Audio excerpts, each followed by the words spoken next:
Welcome to the Undisputed podcast. I'm your host, Jenny Taft. This podcast is the full show from today's episode of Undisputed from start to finish. We've got a busy slate, so skip Shannon. Let's get to it.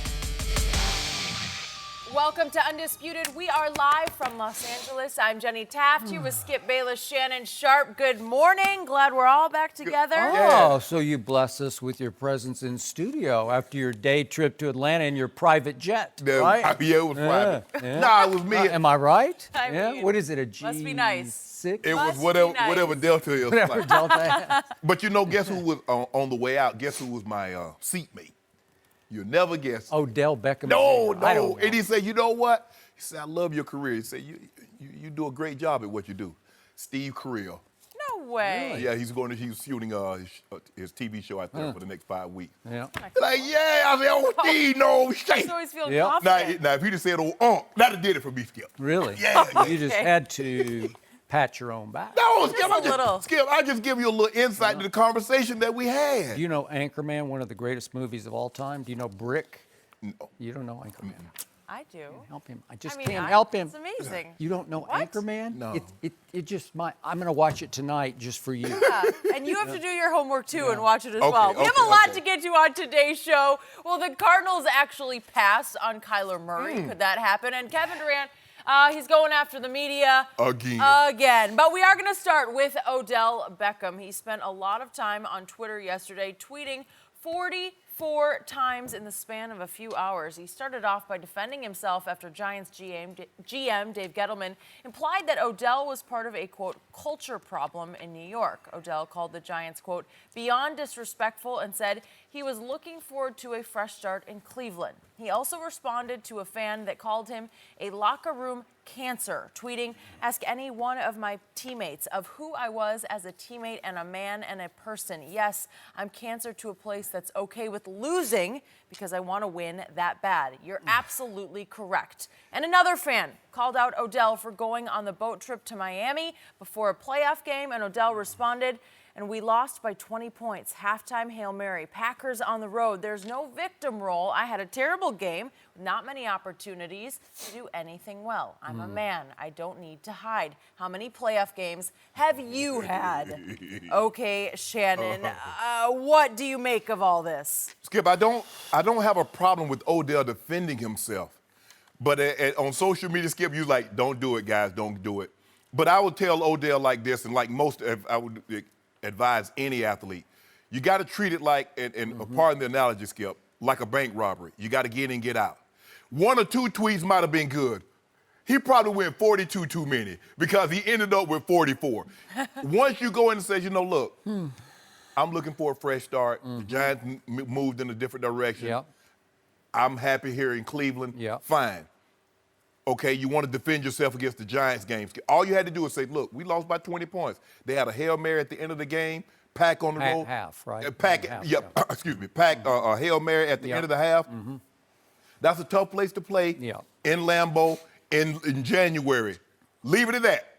Don't say I didn't have many opportunities because now you're making excuses. You say you don't want to hide. You're making excuses talking about the opportunities that you didn't have. Well, you said you had 7 and you dropped 3 or 4 of those. So you had enough opportunities.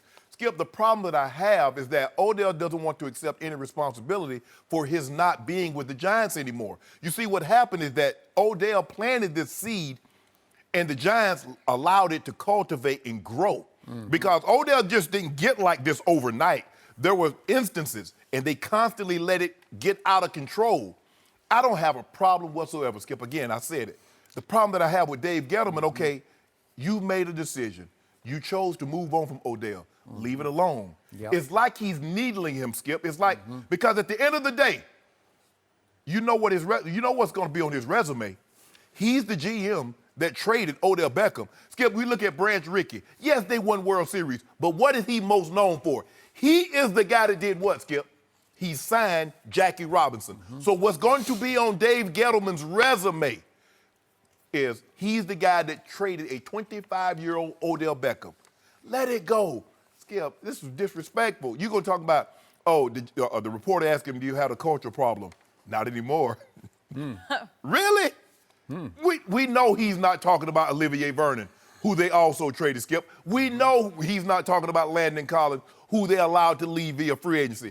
Why are you doing this? Yep. That's things that some players do, be petty like that. You don't expect an exec from a team to be petty like Dave Gettleman. He just keeps it going. He keeps it going. Let it go. You've made a decision. The Giants seem to be comfortable with their decision. I can assure you Cleveland currently is happy with Odell. Why are we still talking about that? You need to worry about, you're talking about chemistry. Your chemistry is good. What about that scientist that's in the backfield, you know, the quarterback? So, Skip, I don't have no problem. But Odell needs to understand you bear some responsibility in this. But Dave Gettleman needs to let this go, Skip. I don't know where to start with this. I just dug out from under 44 straight tweets. I psychoanalyzed all this, and Odell mentioned twice in here, this is like a therapy session. So I'm going to psychoanalyze Odell. I'm going to put him on our couch today because he deserves to be there, because I think he wanted to be there, because I think he's having all kinds of issues getting pushed out of the Big Apple that he loved and embraced, that he thought he owned, and he thought he had that lifetime long-term deal with them. And as he said, quote unquote, money can't buy happiness. And now he's a Brown. And I don't think he's comfortable with the whole concept of being, he kept referring to out there in Cleveland. Out there, like it's in the middle of nowhere, out there somewhere in the middle of the country. Like, how do you get there? He's even asking one of his followers, is there any good place to eat out there? Like, do you have restaurants out there? Do you have covered wagons out there? That's how it came across. It would definitely help, Skip, if you started mentioning Cleveland by name. By name. Is there any great places to eat in Cleveland? Okay, I got to mention Dave Gettleman by name because I'm going to defend him to what you said. And by the way, I just realized this morning, do you realize he worked for your franchise when you won the Super Bowl with the Denver Broncos in 1997? Dave Gettleman was a scout for your Broncos. He participated in that. So again.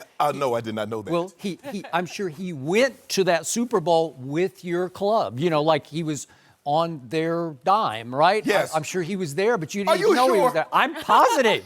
I looked it up because he has now made, Dave Gettleman, 9 trips to Super Bowls as part of an organization. I'm not saying he was the reason they got there, but he was Bills, Broncos, Giants, 2 Super Bowls, and then Panthers. So he's been to a whole bunch, and he has 3 rings. Again, did he win the 3? No, he didn't win them, but he participated maybe at the lowest little level as a scout or a personnel director, but he did participate.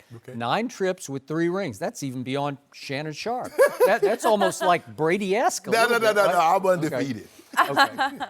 So when he said that we had a culture problem, not anymore, he did. But it all revolved around one guy. And I think we did agree on this. It's hard to win with Odell as the eye of your storm because he's a solo act. He went over the edge into IG superstar, and it's like, I got to live up. I got to do something. I know all the cameras are on me. I'm going to put on the best show in the pregame, and then during the game when I'm on the sideline, I got to be the center of attention. I got to do something. I got to do something in the kicking net. I got to make faces. I got to throw my helmet. I got to do something because they're waiting for me to be a star even when I'm not on the field. And we know all the things that he was involved in, one thing after another, from Josh Norman to the kicking net. Correct. To I'm going to pee to mark my territory after I score a touchdown, blah, blah, blah. We could go on and on and on. And it's just hard to win in pro football that way because you know this, and I've told you this in all my years of covering all the sports. The one that requires the most team unity is your sport. Yes. It just does. I can't explain it, but the locker room has to come together with a united purpose. And sometimes there's some like gimmick that happens where there's Gatorade bass or something that happens that draws the team all together, some spark at the middle of the year. One year you had the Romanowski incident, the Monday Night Football, the spitting on J.J. Stokes, and it somehow... It just broke all the ice in the locker room, and you united as a football team around that incident. You came together, and you got on a roll, and the rest is Super Bowl history. Skip, I think the reason why it requires the most because we're the only sport that don't play offense and defense. Basketball, you play offense and defense. Baseball, you play offense and defense. That is true. So you're so dependent on the other side, you're really helpless. I do my job, we score. Now we're counting on the defense to hold the opposing team from getting a game-winning or a game-tying touchdown. Okay. So I'm defending Dave Gettleman because the day the trade went down, I didn't have any problem with it. Again, it was really a good trade for both teams because the Giants needed to clear the decks. Even last year, Odell did the Lil Wayne interview. Again, Lil Wayne showed up not even knowing Odell was going to be there. Right. But Odell got warmed up and sort of emboldened by my man, Wayne from New Orleans. We're both from New Orleans, sitting right beside me.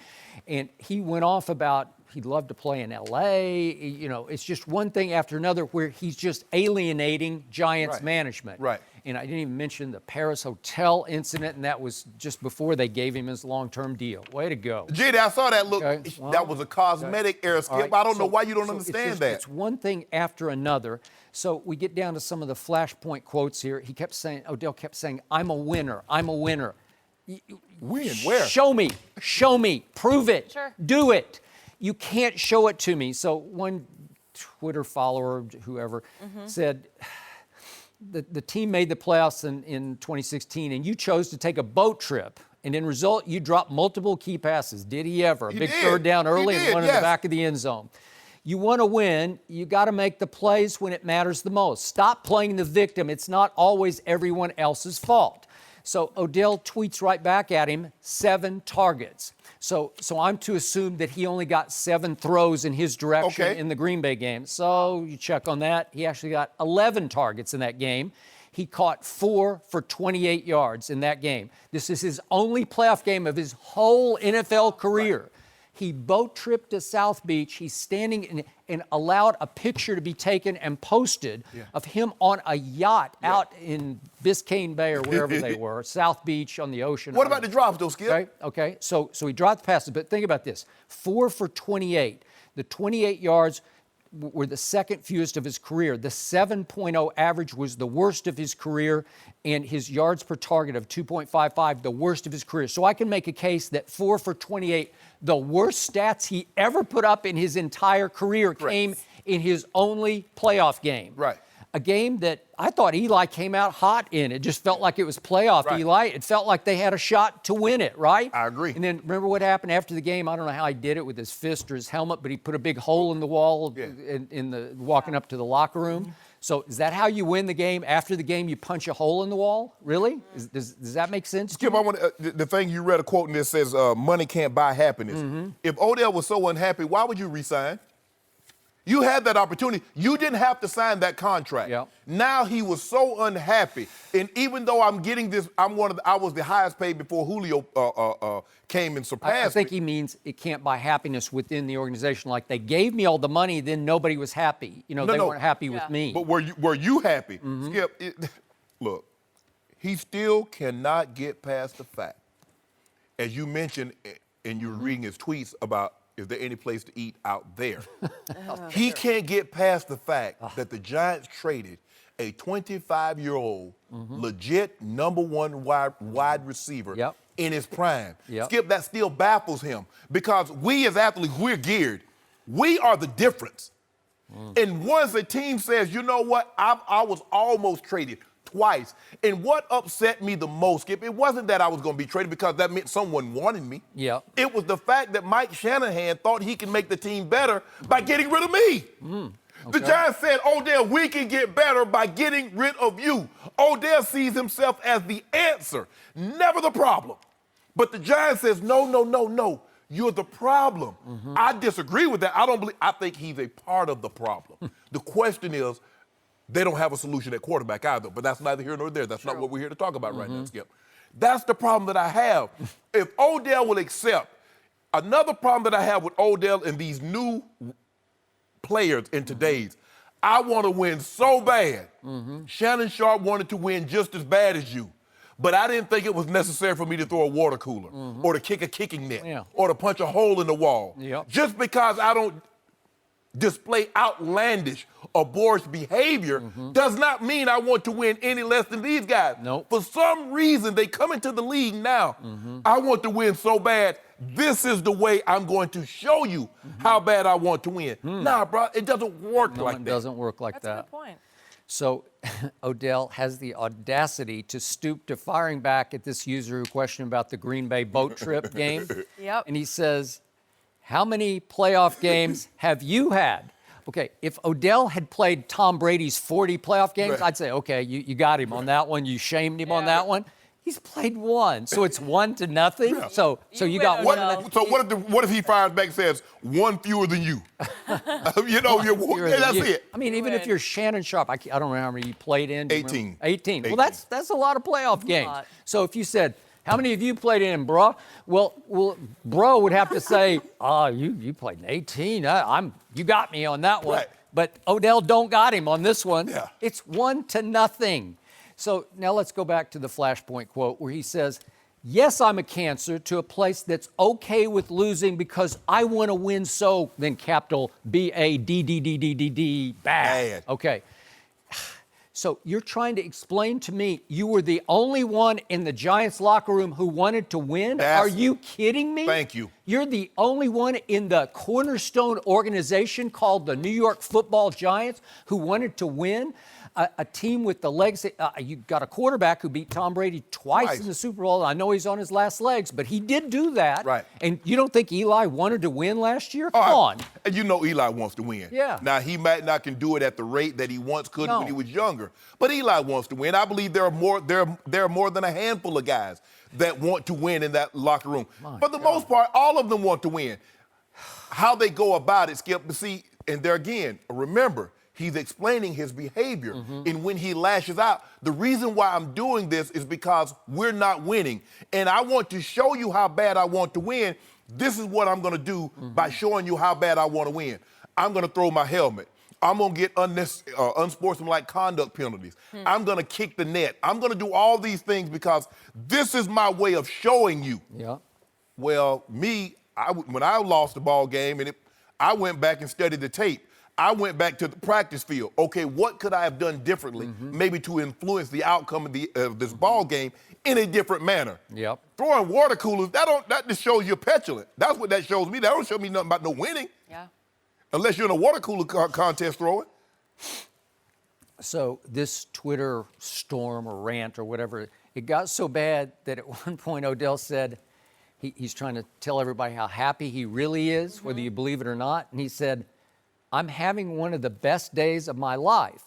And he doesn't explain. I'm like, what? So then a couple of tweets later, he said, I just found something that I lost that was very, very important to me. So this is all playing out right before your very eyes in public view.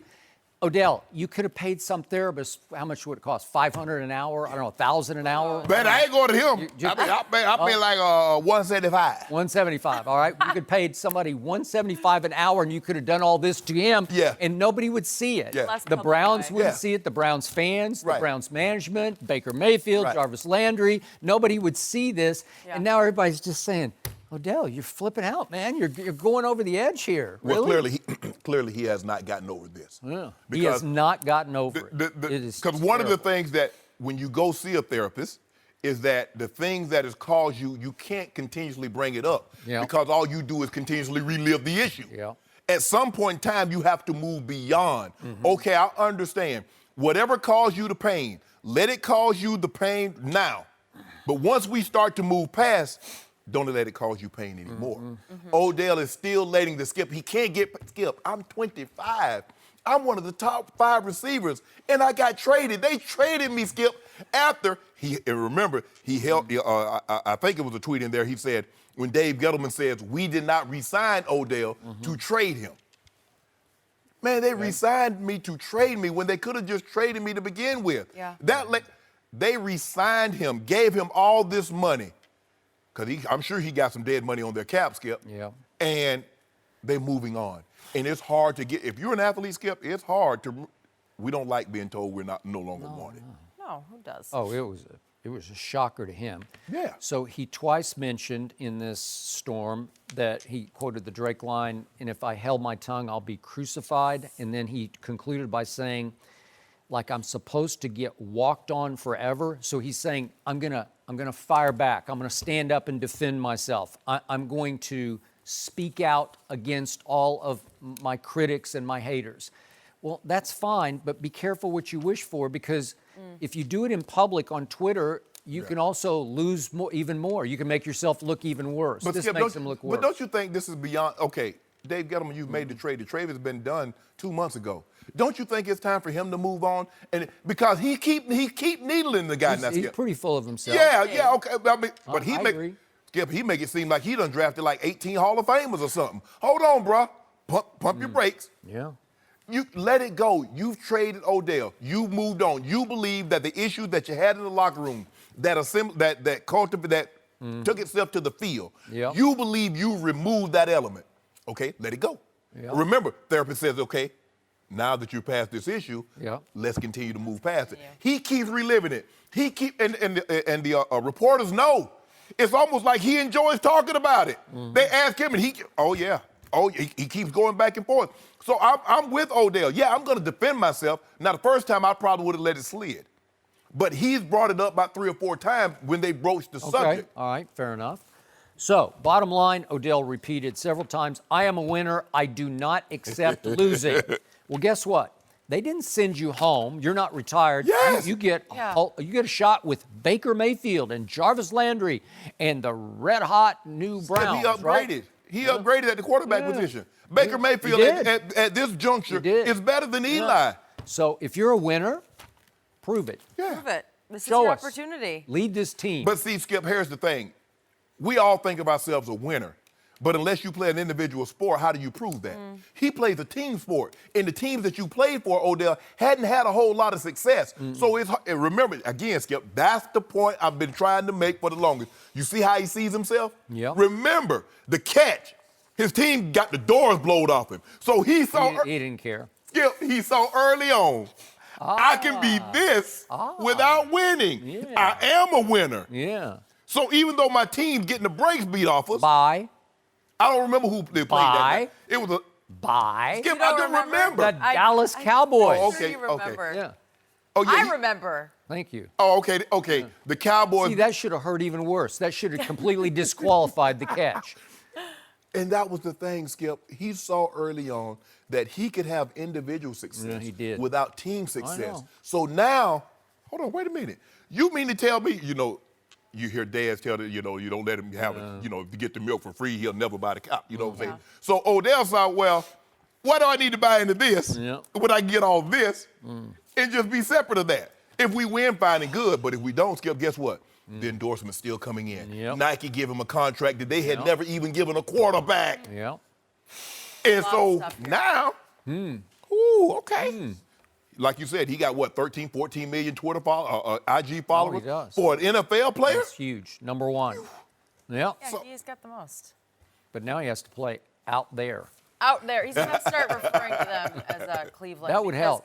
I remember in college, people always questioned Minnesota, like, oh, do you guys fly there? Is it hard to get a flight? And I was like, where do you guys think I live? Like, people take offense to that. I was in Boston. And truly, people need to know that he's excited to be there. I don't know. I don't know. Let's win over these fans. We're moving on. Well, the Cardinals actually stick with Josh Rosen over Kyler Murray. We've got details there. Don't forget, you can check us out every day on the Fox Sports channel on SiriusXM. We'll be right back. No mercy.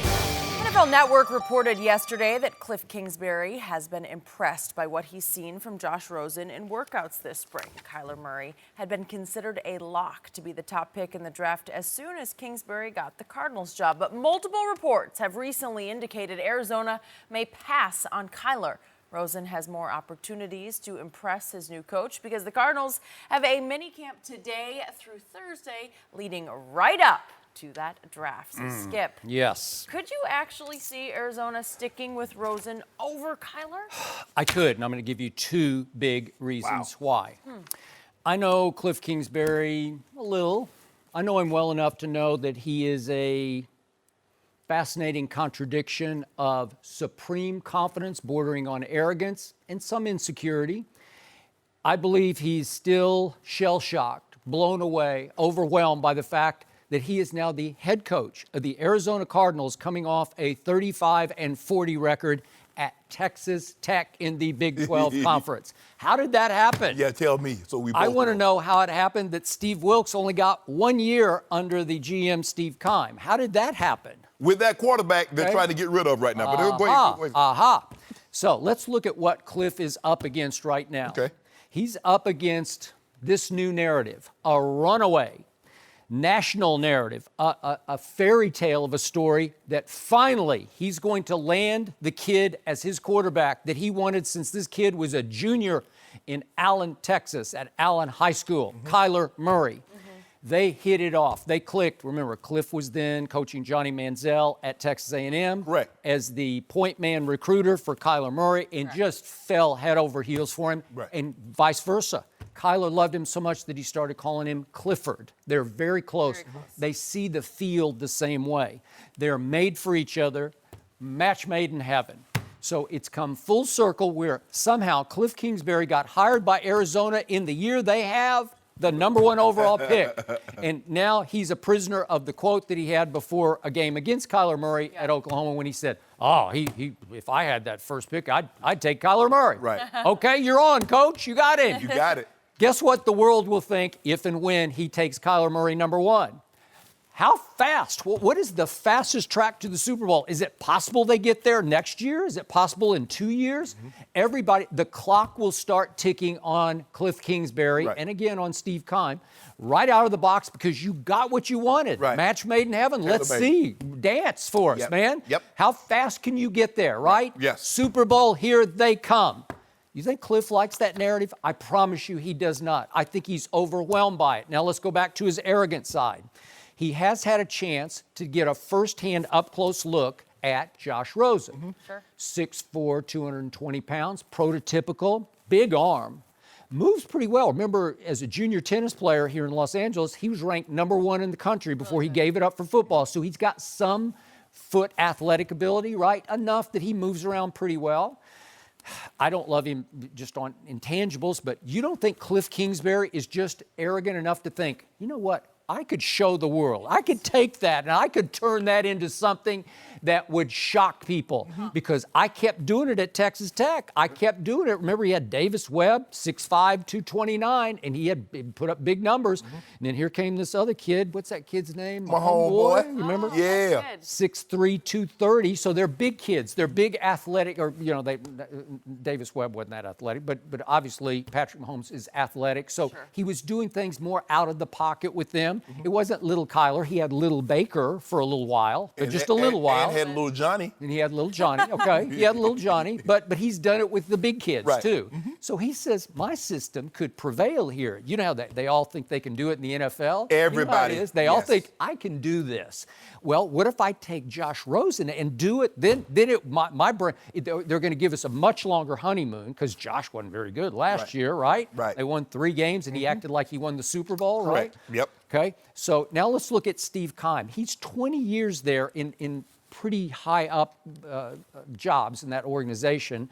What's he been since 2013? He's been the head, the GM of it. Okay, so what did he do last year? He traded up from 15 to 10, and it was expensive, man, because it cost him that pick, the 15th pick, plus a 3rd and a 5th to trade up for Josh Rosen. Well, what do you think they're thinking in Arizona? You did this, and now you're saying he's no good? You're going to trade that? And that's the thing. So you're asking people to trust you after you did this. You did that? 1 year. Okay. Now, maybe 2-3 years down the road, Skip, is one thing. But you're going to move up 5 spots to take a quarterback, and then the following year, you're going to take a quarterback #1 overall? Really? So would it not serve him better if he thought Cliff could make Josh Rosen into a franchise quarterback? Would that not make Steve Keim look a lot better? Because he looks pretty silly right now. He looks silly enough with Steve Wilkes for 1 year. And to piggyback what you said, Skip, all coaches believe, no matter how good or bad the play, even the bad guy, well, if I get him in my system, I can do this. Even if he has bad character, he's like that over there, but I can make him, I can shape him, he'll be different. I'm sure Cliff Kingsbury feels that exact same way. Oh, they couldn't get the most out of Josh Rosen. Watch what I do with him. Interesting. But Skip, he's been chasing this kid. He got him once. Chased him. He wanted him. got him to Texas A&M. Then before he got there, Cliff got the job at Texas Tech, and he tried to talk Kyler into going to Lubbock, and his father played at Texas A&M, so he's not going to do that. Right, and so, he probably, like you mentioned, he tried to get him to come to Lubbock. Instead of, he went to Oklahoma. Now he gets a chance. Skip, this guy is tailor-made for the system that Cliff Kingsbury run. It's almost too good to be true. You remember in Detroit, Miles Davis and Wayne Fonts. Skip, they had the West Coast offense. And the West Coast, the run and shoot. Yeah, run and shoot. The 1989 Heisman Trophy winner, Andre Ware, landed in their laps. Taylor-made, Skip, run and shoot college, Heisman threw for all these yards, all these touchdowns. He's right there. Maybe this is too good to be true. But, Skip, I do not believe they're going to pass this guy up. Now, if you make me if the Raiders make me an offer, I can't refuse. Okay. The Raiders have 4 picks the top 35. Yeah. If you're willing to give me 3 of those and give me a pick next year in 2020, we can do business. Okay, well, that would be the business they would want to do. You would want to trade the pick. You wouldn't just sit there and take Nick Bosa. No. You'd say no. John Gruden would give us the sun and the moon. And then we would be in business if we could start scoring down the draft. Because, Skip, I believe even you will concede this. They're more than a quarterback away. Now, the quarterback will fast-track you. But if I can get 3 picks in the top 35 this year and have my first-round pick next year and the Raiders maybe the second or third, because think about this, Skip. Philadelphia, when they moved up in 2016, they were 8. They moved to number 2. Yep. They swapped places, but they had to give up a first in 2017 and a second in 2018. Okay. Now, the Raiders, Kyler Murray, like, hold on now. You want old Kyler now. This is a franchise. This is an altering proposition. So I'm going to need, we're going to switch places. I'll go to 4. You come up to 1. But I'm also going to need 24. I'm also going to need one of those second-round picks, and I'm going to need a little something next year in 2020. You don't think those conversations are taking place as we speak? I will bet you they are. Yeah. I will bet you. Because guess what, Skip? There's a possibility if I do that and I come back, there's a possibility I still might be able to get Quincy Williams or Bosa. Might. You just might. So now True. I get what I need to pair him with Chandler Jones. Yep. I got a quarterback, a second-year quarterback, Cliff Kingsbury. He's a quarterback guru. If you can get Davis Webb to put up those numbers, it's hard for me to believe that Josh Rosen can't at least be serviceable. Trust me, he's thinking about that right now. But Skip, though I'm with you. My takeaway bottom line is you'd be insane to pass up Kyler Murray. Kyler Murray is very special. Yeah. And Cliff knows how special he is, but Cliff is smart enough to know that all of a sudden the guy from Texas Tech would be on the hottest seat in the National Football League because show us. Oh, yeah. Super Bowl or bust. Guess whose seat is even hotter? The GM. The GM would Because this is the second time, you hired Steve Wilkes now, who had cut his teeth. He had spent some time. He's D coordinator in Carolina. He was he was on the staff with Ron Rivera in San Diego when Ron was the D coordinator. He was the linebackers coach. And by the way, he is now the new defensive coordinator of the Cleveland Browns. Right. So anyway, go ahead. Yeah, he was once head coach at Savannah State. So Savannah was? State. Yeah! You ain't I didn't know that. I know you did. Really? Steve. We produced them down there. I didn't know you had a football program. Don't do that, Skip. Really? That's so unbecoming. Really? Yes. They do. Yeah. Oh, they do? Yes, and we Very represent. notable. You represent. Yes, we represent. We littered in the NFL. Wow. Yeah. Really? And we had a referee. Not like Vanderbilt. Littered. Do you want to compare the history of Vanderbilt draft choices versus yours? We have. Want to do it? First of all, do y'all have any referees in the NFL? We have a referee. Referee? Yeah, we have an umpire that's a 2-time Super Bowl. Good for you. Congratulations. That closes the case. I can't compete with that. But Skip, I just but we got a lot of Nobel Prize winners. I don't know. Does that count? I don't know. Whatever. I didn't even have a football team, so you guys got No. Really? Y'all didn't have much of a basketball team. Do y'all have a basketball team? Yeah. That's not very good. But anyway, Skip, I don't see this happening. I just think the thing is, and Keim is going to be on the hot seat. You hire a guy that had that kind of record, this kind of resume, and you make him the head coach. And remember, you fired your coach after 1 year. You move up 5 slots to get Josh Rosen, and now you're selecting a quarterback again. Now, I don't know. Look, the Bidwell seems to be, the son, seems to be very, very patient. I don't know how much more patience he's going to be able to tolerate. I don't either. Or have in this situation. This is make or break. Yes, absolutely. Yeah. And so once you put it like that, Skip, That's why they're going to take Kyler Murray, because it's make or break. Make or I hope break. you're right. But I'm not going to be shocked if they don't. There's a good Depending on what Gruden or somebody is offering for Kyler. No mercy. Next up, one of the biggest mysteries of the first round is also where will Dwayne Haskins go? The Ohio State quarterback recently met with Washington and said, quote, "I feel like there's a great relationship with the Redskins. There's definitely something there in D.C. They have the 15th pick. He has also said great things about his meetings with the Giants and Broncos." Former NFL quarterback Trent Dilfer recently compared Haskins to Tom Brady. Haskins was asked about that by Sports Illustrated, and he said, quote, "From the neck up, I feel a lot like Brady." Shannon, what's going on with Haskins? Right now, he's a contestant on The Bachelorette. Now, he's trying to get a role, Skip Bayless. I don't know if you know how The Bachelorette works, but Jenny understands how The Bachelorette works. But this, I don't. I'm Ernestine does. proud to say I don't. Ernestine, I don't got think you. she does. Yeah, she does. When you in your room watching sports, that's what she's watching. But let me give you a little brief She synopsis. watches a lot of HGTV. Do you know what that is? Yeah, I love do. HGTV. Yeah, they be redoing houses and things of that Sometimes nature. I sit down and I get mesmerized by it. Go ahead. Yeah. But anyway, Skip, do. so what he's trying to do, he's trying to get a rose. Yep. So in other words, like the Bachelorette, the lady, she comes out there and she talks to the guys. And Yep. she's like, you know what, would you be open to having kids? He might not want that, but guess what he's gonna say? Sure, because he wants a rose. Well, I'm in the church. I go to church and I'm a God-fearing man. Even if I ain't been to church in 20 years. I'm trying to get that rose. Yep. So what he's doing, when he goes to Denver, what did he show up with, Skip? Yeah. An Elway jersey. He visited Washington, even though he's from the Maryland area, which is a close team to him. What he's trying to do, he's trying to sell himself. he is. He's trying to be all things to all the teams is. that he's going to visit. Yeah. And when it says he's like Tom Brady from neck up, no, you're more like Tom Brady from waist down, because you ran the 40 in 5:04. Tom Brady ran at 5:28. So you're more like Tom Brady from waist down That is as true. opposed to neck up. But Skip, my thing is that I get it, because no one wants to be saying, well, he kind of reminds you of Ryan Tannehill, because that's an insult. You know what I'm saying? So you go to the highest level. Skip, normally people, it's hard that the first mountain, the scale that I'm going to summit is Everest. I'm probably going to start with something, maybe Pikes Peak, or maybe go to Leadville or something, 10,000, something that I can scale. I'm not going to the highest summit on earth to try to scale that first. Everybody bestows this. Oh, he's Tom Brady. Or he has Peyton Manning. Dude, come on. People, you talking about Tom Brady now. Do you actually think Tom Brady, they thought Tom Brady was going to be this? He went in the 6th round because they didn't know this. They thought Peyton Manning could do this because that's what he took in number 1 overall. John Elway, they would say John Elway had the highest grade ever for a player ever rated. John Elway, okay, he went number 1 overall. So if they thought Tom Brady was going to do this, can you imagine what his grade would have been? Yep. 9 Super Bowls in 19 years with 6 victories? Yep. So come on.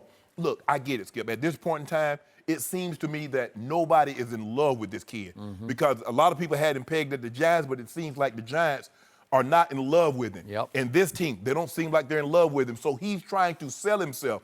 In other words, to make a long story short, Skip, he's on The Bachelorette, and he's trying to get a rose. He is. He's trying to get someone to I'll take him. He can move on to the next round, and that means we're going to draft him, and he's going to be our quarterback of the future. And that's what he's trying to do, and I totally understand it. Seems like he's on pace to get a 2nd round rose. Right? Yeah, all you got to do is survive in advance. You got to Survive stay in there, advance. because once they boot you off, Skip, you don't get to come back. Yeah, that's it. Yeah. That was your best example, really, you've ever given. You like, Yeah. see, Really? oh, Jenny like Oh, that hit home. with Jenny. Jenny she like old Bachelorette. Oh, really? Yeah. Great. Good. Sometimes they stay together. Glad you Skip. two liked it. The first couple they stayed together. Ryan and Yeah, Tristan. they're still going. What? Yeah, You he know was- their names? Yeah, stayed That's together. scary. Been together about 11, 12 years. Got Sad 2 that I did kids. too. You Yeah, got 2 kids? They're in Colorado. Life Colorado. is Yeah, good. yeah. He a They're fireman. in Colorado? I Sure didn't is. know this. It is. Sure lives. It is sad that I know. Man, But we'll get you caught up. I can't follow any of that. I don't even know what we're talking about. All I know for sure is, by the day, I'm losing more and more respect for one Dwayne Haskins, because he's campaigning for the Giants, then he's campaigning for the Broncos, and now he's campaigning to be a Redskin for life. He says, I feel like there's a great relationship with the Redskins, with Mr. Snyder and Doug Williams, and it just goes on. Like he's gushing about the Redskins, and he did go to high school in the D.C. area in Maryland. So I'm going to give you that much. But there are reports that Dwayne Haskins is likeliest to plunge down through the first round. He could be the guy left waiting at the altar in the quote-unquote green room. Now, I can't remember, is he going or not? I can't remember. Did he say yes? I heard he wasn't going. I think he wasn't. Yeah, no, I think, you know what? I think he's not going because I think he fears the humiliation, of the potential humiliation, because it sounds so desperate what he's doing by the day. It sounds underconfident to me. And again, I've said from the start, he feels to me like more of a second-round pick because I fear, for his sake and whoever drafts' sake, that he's more of a product of urban system, that track team of receivers, the dinking and dunking, the yards after catch, because it was track team yards. Well, that's also so hard to evaluate, Skip, because how far is the ball actually traveling in the air? He throwing the ball 5 yards, they going 80. Wow. He gets credit for an 80-yard touchdown, but he threw the ball 5 yards. You do realize that, right? And I'm going to say this again. You know I liked Michigan all year long, and then they ran into that buzzsaw at the Ohio State, and it was a wipeout. But remember, Michigan generated zero pressure on him the whole day. They did not touch him the whole day. And it was because Rashawn Gary had just shut it down. He had an injury, and then psychologically, he actually did Nick Bosa without sitting out. Right. He just played and just kind of hung in there. He played not to get hurt. He played not to get hurt. Remember, Chase Winovich was hurt that game, so he couldn't go. He tried. And then Devin Bush got hurt in that game. And then David Long, the cornerback, who's their best cornerback, who is rocketing up the draft boards, he got hurt in that game. It wasn't a fair fight, especially in the second half when it got completely out of control. It was shooting fish in a barrel. So let's not overstate and overrate what he did against Michigan. So I'm just not so sure. And now it's starting to sound like he's not so sure about his status. But he had a tremendous game in the Big Ten championship. He did. Big Ten. Yes. And then he had an awesome Rose Bowl game. He did. Skip. Right, you know, Skip, he reminds you of one of these guys. You know, you can relate to this, Skip. Oh, I met my soulmate. You know, and the next thing you know, they divorced in a year. I thought that was your soulmate. His soulmate was the Giants. His soulmate was the Broncos. Now his soulmate are Washington. I don't know if anybody loves him as much as he loves them. And therein lies the problem, Skip. When you're in this situation, it's more important for them to love you. Because you could develop love for them. It's going to be hard for, if they're out on you to begin with, it's like, I don't know. Hey, Dwayne, do you compare favorably to Tom Brady? Yes, from the neck up, I'm just like Tom Brady. You are? No, really? from the waist down. Yeah? We saw that 40 times. Okay, I got it. But it's just desperate. First of all, Skip, he doesn't have the kind of time in the day to study and prepare like Tom Brady. Tom Brady has prepared and accumulated this knowledge over 19 years. You're talking about a kid that's only a one-year starter. So there's no possible way. Look, I love Trent, and Trent understands the game. Trent Dilfer, Trent Dilfer, my quarterback in Baltimore, we won a championship together. Did.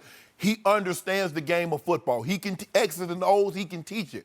But it's hard for me to believe a guy that has 1 year of starting under his belt, that's only been in college for 3 years, has the kind of from the shoulders up. That's what Tom Brady has acquired over 19-year span. No, it's just hard for me to believe that. And I get it. Good look. That's your guy. Trent won one of the elite high school quarterback throwing camps. It's called the Elite 11, if I'm not mistaken.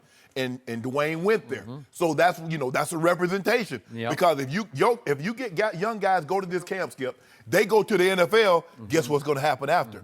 Other quarterbacks are going to come there and want to go to your camp. So I get all that, but I'm just saying it's just hard for me to believe. And he might.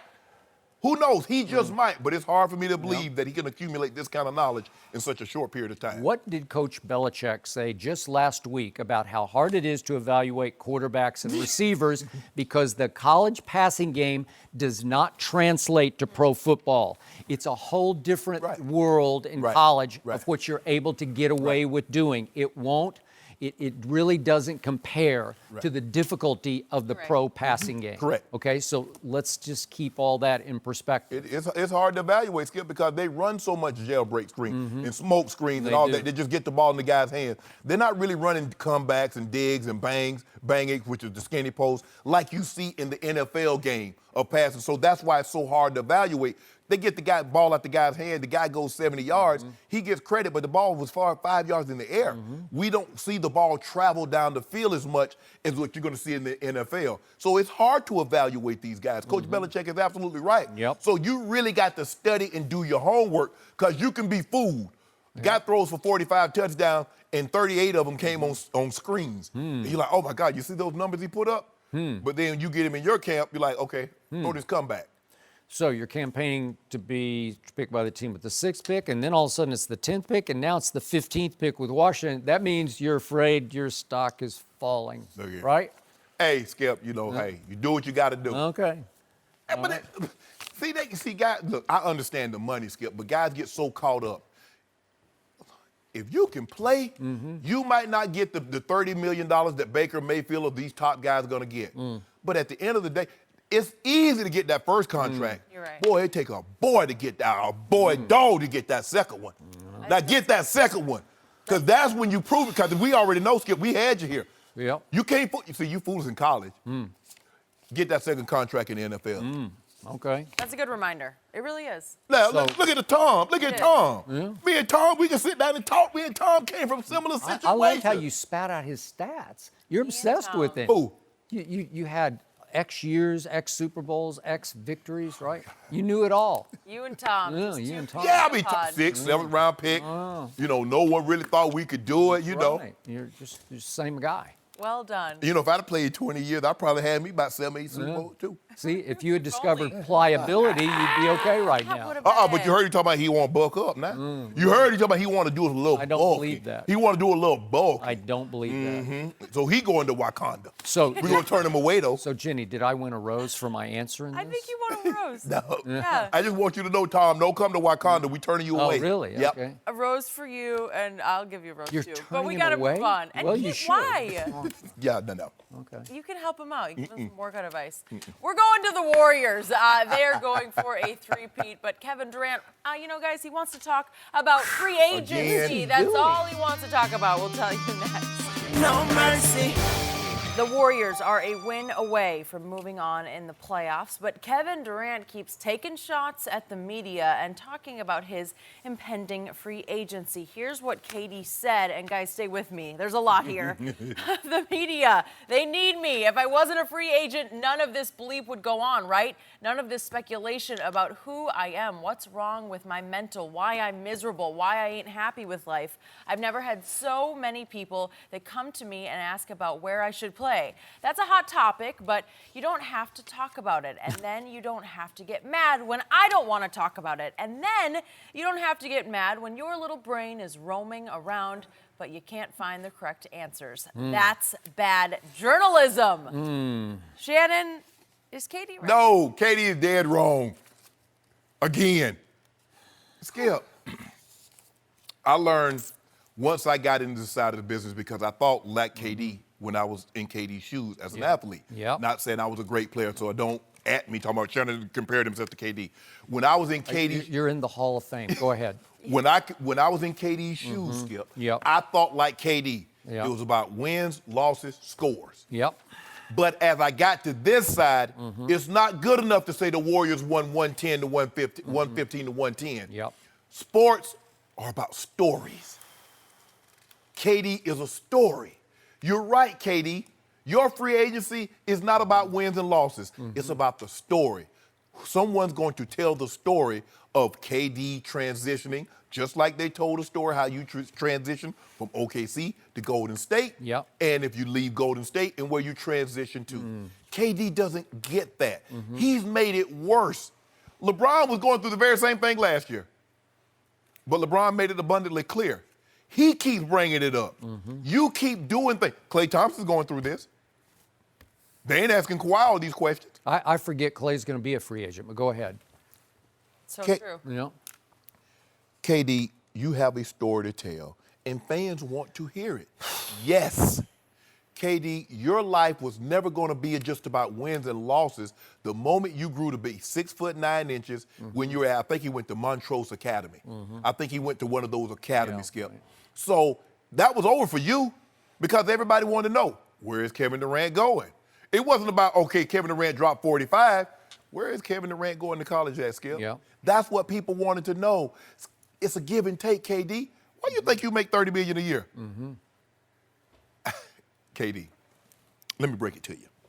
I don't know if you noticed this. You're like 7 foot tall. And if you didn't play basketball, I don't know very many 7 foot tall black guys that have podcasts. So you see how this thing works, KD? You're able to do a lot because you play basketball and the media puts your story out. Did you think you would have, let me ask you a question, KD. Without playing basketball and without the media, do you think you would have had access to Silicon Valley? Do you really think that? Do you think a kid from Maryland that grew up in the inner city, that grew up like you did, would have access to that? Maybe, but probably not. Thank you. Yep. It goes hand in hand, KD. And even if you put something out there Yep. on your platform, I think he made his announcement that he was going to Golden State. What was it, undefeated or? Wasn't it on Players Tribune? Players Tribune. Yeah. Guess what, Skip? Now you put it out there on that. The reporter's still going to have to, when you sit down and take questions, they're still going to ask you about it, Yep. KD. So it's inescapable. KD, just embrace it. And then you're going to talk about your small minds roaming around. Come on, KD. Small minds. Really, There we KD? go again. Come on, KD. You don't have to. Look, you're great at what you do. You're tremendous. But to try to make somebody feel small, oh, you're small mind. Come on, KD. Don't, you're better than that, bro. Just embrace where you are right now. You're the prohibitive favorite to win the title again. You're the prohibitive favorite, probably going to be Finals MVP if you guys do win it again. Embrace that, bro. You know, I mean, me particularly, I don't really care. I'm going to say what I'm going to say regardless. Whether you talk or not. That is you ain't got to say a word. Thank you. I'm going to talk. Amen. So, yeah, I'm small-minded, but I'm going to use the little small mind I got to come up with some reasons why you're behaving or acting like this. But KD is wrong in this situation. What do they expect the media to do? That's their job. I'm going to say it one more time. I've been saying it for 2 years. Kevin Durant has become the best player on the planet. But my support of Kevin Durant stops right there. He is also off the court losing me more and more by the day. He is actually making LeBron James look humble now, if that's possible, but he is. He is. LeBron very humble. He can be, and sometimes not so much. Kevin Durant has decided he is to the NBA what Tiger Woods is to golf, and Kevin just is not. No. I'm sorry, you're not, Kevin. And if I hear one more time, why do you guys keep talking about my free agency? Because you do. You're obsessed with your free agency. You bring it up at every opportunity. I'm sick of it. I don't want to hear about it anymore. It's a big deal, but there'll be bigger deals along the trail. Yes. And there's going to come a day, Kevin, and you can't see it now because you've lost all perspective. There's going to come a day when you're going to have to compete for that chair over there because you're going to want it, and you're going to get an audition in that chair because you're going to want to stay close to the game that you love, and you're going to have to talk about younger players' stories, current players' stories, right? You know how that goes. Yes. You went through that. It's hard, man, and maybe Kevin isn't cut out for this. No, I think the thing is, Skip, he's probably going to, look, Kevin's going to make, probably when he's done, he's going to probably have $300, $400, $500 million. He's going to maybe want to own a team or do something in the venture capital side of it. Who knows? Who knows? Can I ask, No, but if you get into that, it's no fun. It's not as fun as playing or talking about basketball. Since you mentioned Tiger Woods, does anybody know what his winning score was that he won the Masters? Everybody's talking about the story of Tiger Woods coming back. 14 years after he won his last major. 11 years after he won his last 14 years after he won the Masters, 11 years after he won his last major. Skip, nobody's talking about his score. For 11 years, golf was not the same. Just for the record, it wasn't the same without him. Nobody is talking about the score. Yes. They're talking about the story of Tiger Woods Yep. winning the Masters. Okay, so Kevin says, they need me. No, seriously, we don't. Do we need LeBron? Yeah, I'm going to give you LeBron because trust me on this, Kevin Durant. LeBron James is 100 times more interesting than you are. I don't know what it is about LeBron, born on December 30th, 1980, was it? He an old Tiger. Okay. He That's an old Tiger. He an old Tiger. And they have this in common. There's a force field that revolves around both of them, and I can't explain it because it's inexplicable, but stuff just keeps happening to both of them that is highly interesting. On a nightly basis, there's a subplot to every LeBron James game, and I miss him greatly because the playoffs miss him, and it's reflected in the numbers, the ratings. If Kevin Durant were out for the playoffs, nobody would really care because he's been out for the playoffs, remember? Well, I know he has. I know. Hey, nobody cares. Life goes on. But go against and the only thing interesting about Kevin off the court is on a daily basis, what is he mad about today? What little unimportant thing is he mad about now and why? That's all that's interesting about him because he always seems so sour and dour. It's always a downer. It's always downbeat with him. And, you know, he's talking about none of this speculation about who am I? What's wrong with my mental? Why am I so miserable? Well, that's just the topic of the day almost every day, right? Yeah. And I'm sorry when he talks about the media's feathers are ruffled because the players are taking over telling their stories. Well, trust me, there are a lot of smart people out there watching this show and following sports, and they don't always want the sanitized, egomaniacal version of Kevin's story told by Kevin. Right. Because Kevin's not going to tell you the real story in some cases, right? Okay. But Skip, the thing with me is that the talking down. I mean, now Kevin Durant wants to be a Nobel laureate. He wants to make people feel that he's so much smarter than you, that your brain is so small, you can't even possibly begin to imagine what's going on in my world, what I'm thinking about, how I'm feeling. Yep. I don't like the condescending tone. You're a great player. He is. Great, all-time, historically and great. by the way, he can be a very deep thinker. Yes. I give him that. Sure. Yes. But trust me, Michael Jordan retired. Media's still here. Magic Johnson, Larry Bird. I don't know. Ron's going to retire. I don't know. Babe Ruth is gone. Baseball still goes on. I don't know how it happens, but it just does. Well, right? you know what? Look, Skip, maybe instead of having 5 or 6 beat writers, if he were to leave Golden State, maybe they cut it down to 3 or 4. Maybe they reassign someone. Maybe. But the media ain't going nowhere, KD. No. You're not. Trust me. You're not going to be the reason the newspaper industry or the media folds. It's not going to be because of you. No, and players' websites or tribunes or whatever, they're not going to run the mainstream media out of business. They just won't. No. There's too much of a need for it, because whether Kevin likes it or not. Because here's the thing, though, Skip. Kevin Durant got a website. What's he talking about? Kevin Durant? But what if I want to see something about baseball? What if I want to see something about track and field? What if I want to see something about women's basketball? You talking about that?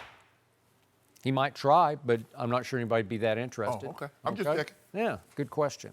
Media's here to stay. I think we're okay. Yeah, I'm good. I feel good. Okay. Yeah, I'm going to use my little brain to try to figure out what's going on with Kevin Durant. Okay, you think about that. Coming up, will the Greek Freak lead the Bucks past Boston? We'll discuss that with Chris Broussard next. No mercy.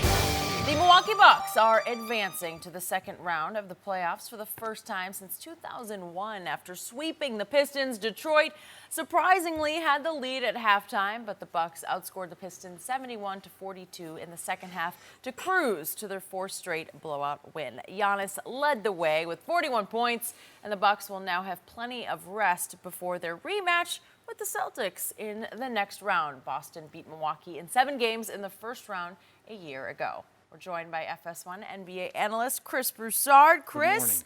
Good morning, guys. Will the Bucks beat the Celtics in the next round? Yes. I think it's a 6-game series. And maybe I'm being generous, but I got the Bucks in 6. Wow. It looks like y'all both got Boston. We'll see. The way you're looking at me.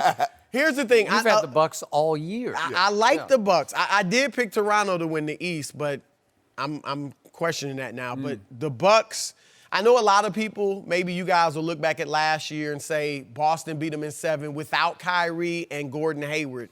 And obviously they have more talent in those guys. We know how great Kyrie is.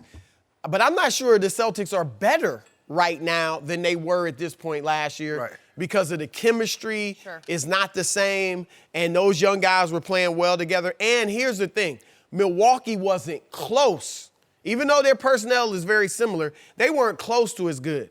There was a huge coaching advantage that Brad Stevens had over Joe Prunty, the interim coach for Milwaukee. So there's that for the Bucks. And the Bucks, they got a few things going for them. I could mention Giannis, the best player on the floor. Kyrie's the most clutch, but Giannis is their best player.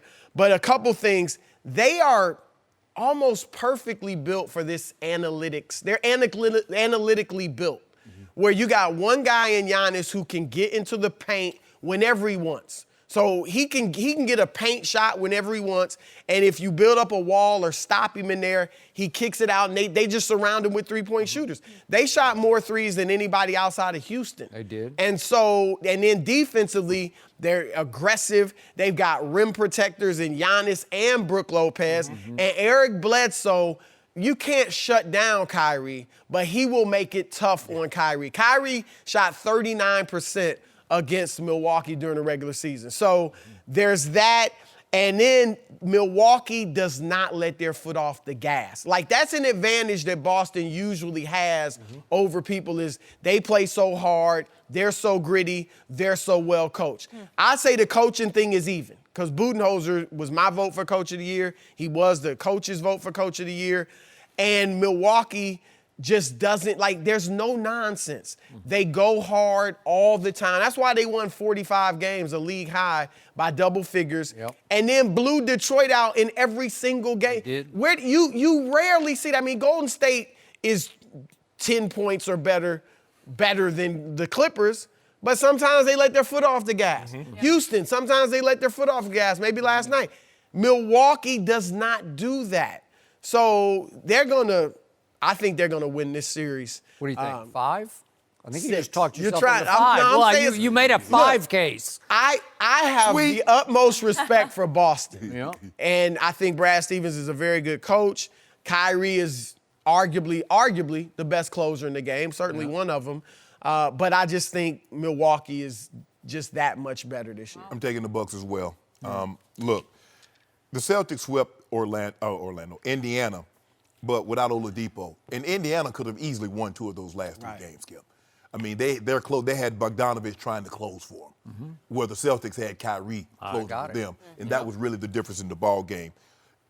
As you mentioned, Chris, that you don't think the Celtics has gotten better from what they were last year.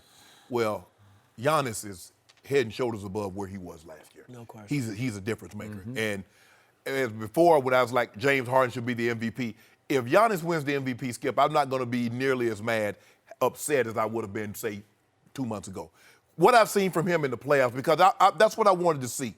Yeah, he had a monster season, 26-12 or 27-12 and 5. But what were you going to do in the playoffs? He's answered the bell. He stepped up. You want to be that guy. Regular season is fine, but legends are cultivated and made come playoff time. And this is his opportunity to do all of that. They surrounded him with, as you mentioned, 3-point marksmen. I love Bledsoe. I love Middleton. Brook Lopez, he does his job. He ain't going to get a whole bunch of rebounds, Skip, but he'll knock down some threes. He'll protect the rim and everything. I did not see this. I know you at the beginning of the year, like Milwaukee. I didn't see them being this good. I thought they'd, win 50, 53 games. 60 games? 58? 60 games. Yeah, 60 games. I didn't see them being this good, Skip. They might be better than everybody thought they would. I mean, you heard some people like, Milwaukee going to be good. He's surrounded, Budenholzer is a very good coach. They surrounded him. They got a guy that can play out of the paint, can pass it to open shooters. And because they got no answer for him. Jaylen Brown, Jason Tatum, whomever, Smart's injured. Morris, they have no answer for that. It's almost like when they're playing Cleveland and trying to deal with LeBron. The difference was they didn't have an answer for LeBron. They don't have an answer for that. Well, they got Aaron Baines, but I love Aaron Baines. Yeah. For what he is, for what he is. Well, they better get that Baines from Batman. I know. Bane. Yeah, they better get Singular. I'm going to go clear out to the end of the limb here, and I'm going to take Boston in this series. Wow. Okay. And I wouldn't bet a drop of dew on it.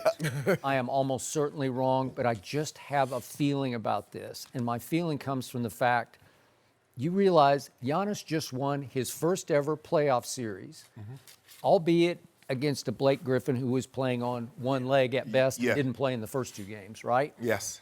And you're right, that they won the 4 games combined by 95 points. They are steamrolling everybody in their path. They won 60 games. They're 11 games better than Boston was. They're 3rd in offense, which is pretty sensational, and 1st in defense. There's nothing not to like about any of that except playoff experience.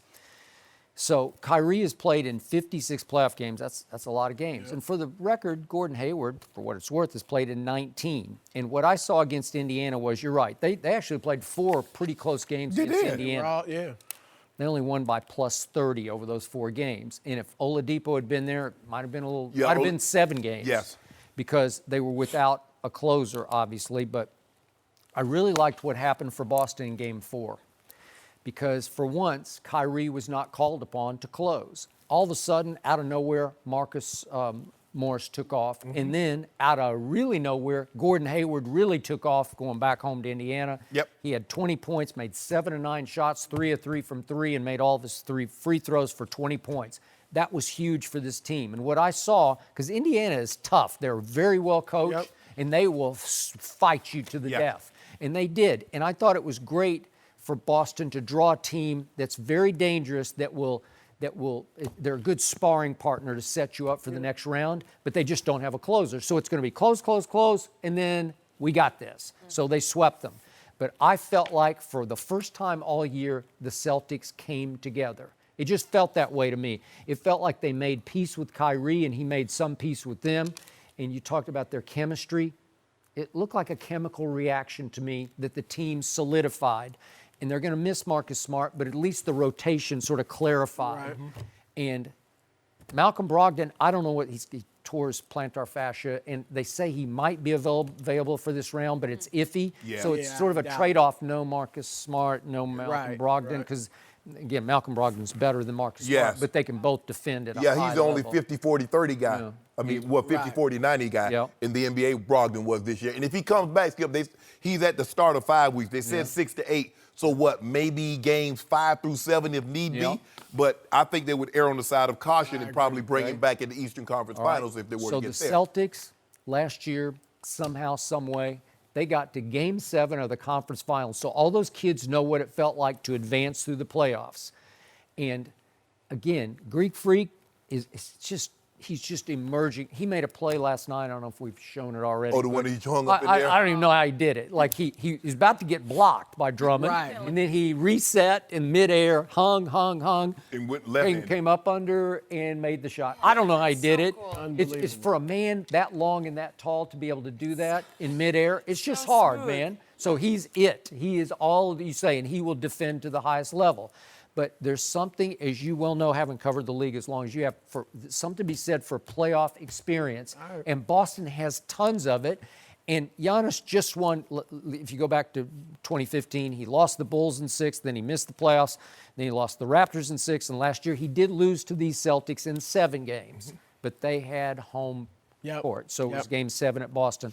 So again, it's probably a long shot, but I just have a feeling like the Celtics just took off. And they're more like what we all thought they'd be in the beginning. Well, take all the do on it. I just told you I wouldn't bet a drop. We got to bet some do, Skip. I mean, if you're gonna I'm win, not going to give it back to you. I gave you one case back thanks to Lou Williams. If you're gonna be like the Skip, don't be like the casinos. I mean, just think if they win the bet, they're like, oh no, you can't bet anymore. Come on, Skip, give me a chance. We got lots of do bet. We got many future bets. You're going to lose 4 cases to me in the football season because the Cowboys are going to win that division. You've already lost that. No, that's it. You should concede. I'm not going to concede anything. Yeah. Can I get some playoff bets? I mean, well, we're just getting started. Oh yeah, and we got the Nuggets and the Spurs. Yeah. Yes. I don't think we bet. I was wondering about that. I think that's a fictional bet in your mind. No. After you conceded that the Spurs are going to win the series. No. That's not what I conceded. That's what happened. No, I said the Spurs were charge and control of the series because the road team series doesn't start till what, Chris? The road team I've wins. never understood that, though. Because the road team may never win. Okay, well, then it could be a 7-game series. The road team never wins, and it's over. Yeah, exactly. You know, but the road team wins. Then they always say that. I've been like, that makes no sense. With home court, well, if I got home court, all I got to do is hold serve at home. But what happens if you lose one of those games at home? Like the Spurs did. And we went back that, and old Jamal Murray went down there and got it back for us. He congratulated himself on national Don't do that, Skip. Why you? Right. Hold on. You ain't say anything We're about to talk about those guys White. next. White. I think it is time to talk about Skip Spurs. Is it a must-win for them tonight? Clearly, we'll have plenty to say. We'll tell you next. No mercy. So Skip Spurs are back in Denver tonight for a pivotal Game 5 with the series tied at 2. San Antonio had a chance to take a commanding 3-1 lead at home on Saturday, but the Nuggets caught fire from deep and hit 15 threes to cruise to an easy win. Derek White has been the breakout star for the Spurs and was averaging almost 25 points per game in the series, but he came crashing back to earth with only 8 points. Well, I wouldn't say that. Crashing. Crashing? Did you write that, Jenny? I maybe edited that in just for some effects. Chris Broussard, he is still with us. Chris, who wins Game 5 tonight? I'm like Skip. I picked San Antonio in 6 before this series started. So I'm going to stick with the Spurs. But 2 things scare me about this series. Derek White, like you said, he's been strong. But he's become a key for them because for some reason, Aldridge has scored more in their losses by far. He's averaged like 16 points in their wins, 24 in their losses. DeRozan's been steadily good the whole series. Derek White is a key. And the thing that scares me is, can he handle this stage? Like, it's different. You know this, Shannon. It's different playing with expectations. Yes. Before it's like anything I do is gravy. Nobody expects anything. That's true. You go 36 in Game 3, and then you go 8 in Game 4. So that scares me. Just remember this. This is effectively his rookie year in the NBA. Right. He barely played at the end of last year. He was in the G League. So go ahead. And he was like, nobody knew anything about him. No. So coming out of college. So and I need defense from him too. And he's a great defender. But I need him to slow down Jamal Murray. So I don't need him to give me 36, but he's got to play some really good defense and slow down Murray. And the second thing that scares me is Jokic, Nikola Jokic. Joker. They got him to be aggressive in Game 4. Yes. And that's not really who he is, right? But he took 22 shots, scored 29 points. Stroking 3. Right. Like, there were only 6 times in the regular season where he shot more than 22 times a game. Yep.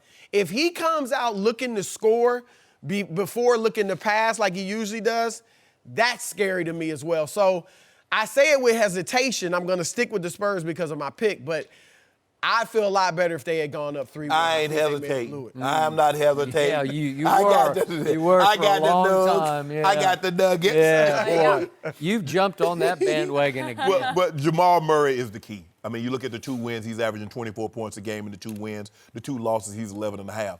You look at the game that they lost, Joker took 9 shots. I'm not saying he needs to take 22, but he can't take 9. That's not nearly enough. But I still say the key to this series turned around when they inserted Torrey Craig. Yeah, again, Torrey Craig, and they took Will Barton, because Will Barton, he must have been on that Barton's, because he was some sauce the first 3 games, Skip Bayless, and you know it.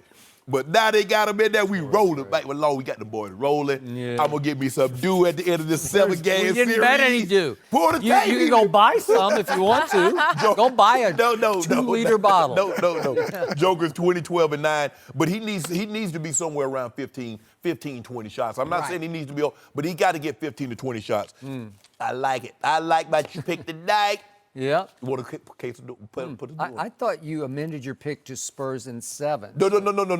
I had Nuggets in 7. You had the Spurs in 6. I'm sorry, Nuggets in 7. Didn't you switch to 7? I got Nuggets in 7. Okay. You had Spurs in 7. Okay. And I was like, how they gonna win? You're like, I don't know, but they're just gonna do it. And I am sticking with Spurs in 7. How do they Spurs do it? in 7. And I have no idea how they're going to do it. I have no conviction about tonight. I have no idea what will happen tonight. I just know my team's going to win this in 7 games. And if you made me bet due on it tonight, which I will not, I would take Denver. They're a 5.5-point favorite at home where they had the best home record in all of the NBA. I give you 5. I give them 5 points. You know what, Skip? I give you 6 because it's you. 10? I give you 6 take points. 10. No. The Vegas said 5. I'll give you 6. I give you one more than Vegas. Okay, let me finish my spiel and then I'll think about that. I will remind you, my team won game 1, and I will remind you, in game 2, my team twice had a 19-point lead that it blew, but 2 19-point leads. So they feel pretty confident there, pretty comfortable. Right. And Derek White, I don't know if this is a plus or a minus. He's from Colorado and played his last year at the University of Colorado right down the turnpike. So, again, he's going to have a lot of family and friends there, as he always does, and I think he'll play much better. This team goes as he goes now, and I know I'm just heaping pressure on this kid, right? but it's true. Good. It goes as he goes, as its point guard, defender, just as its igniter. He saved him on the first 19-point lead when it looked like Denver was eating into that. He just stopped the bleeding, but he couldn't stop the bleeding in the second one. And then we know what happened in game 3. He just took it over from start to finish. So what happened in game 4 was that, I'm going to use what Pop has always said, San Antonio did not play with he calls the appropriate fear. You have to have appropriate fear because Denver is really good. They're loaded with athletes and shooters, and one of making threes. maybe the best big man in basketball. He's tough. He's tough. Yep. And you're right. When they bombed threes like they bombed on Saturday, it was 15-31. It felt like 30 of 31 to me as a Spurs fan because I just covered my eyes after a while.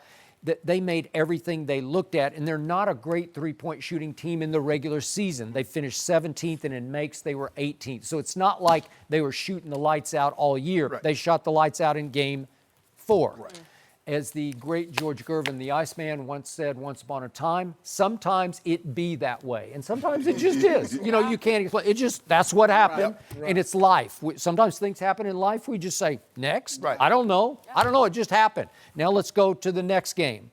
So will they play with the appropriate fear tonight? And again, San Antonio's not great at defending the three. They weren't great all year. So I think they finished 26th in defending the three. So I don't know why. It doesn't fit their profile.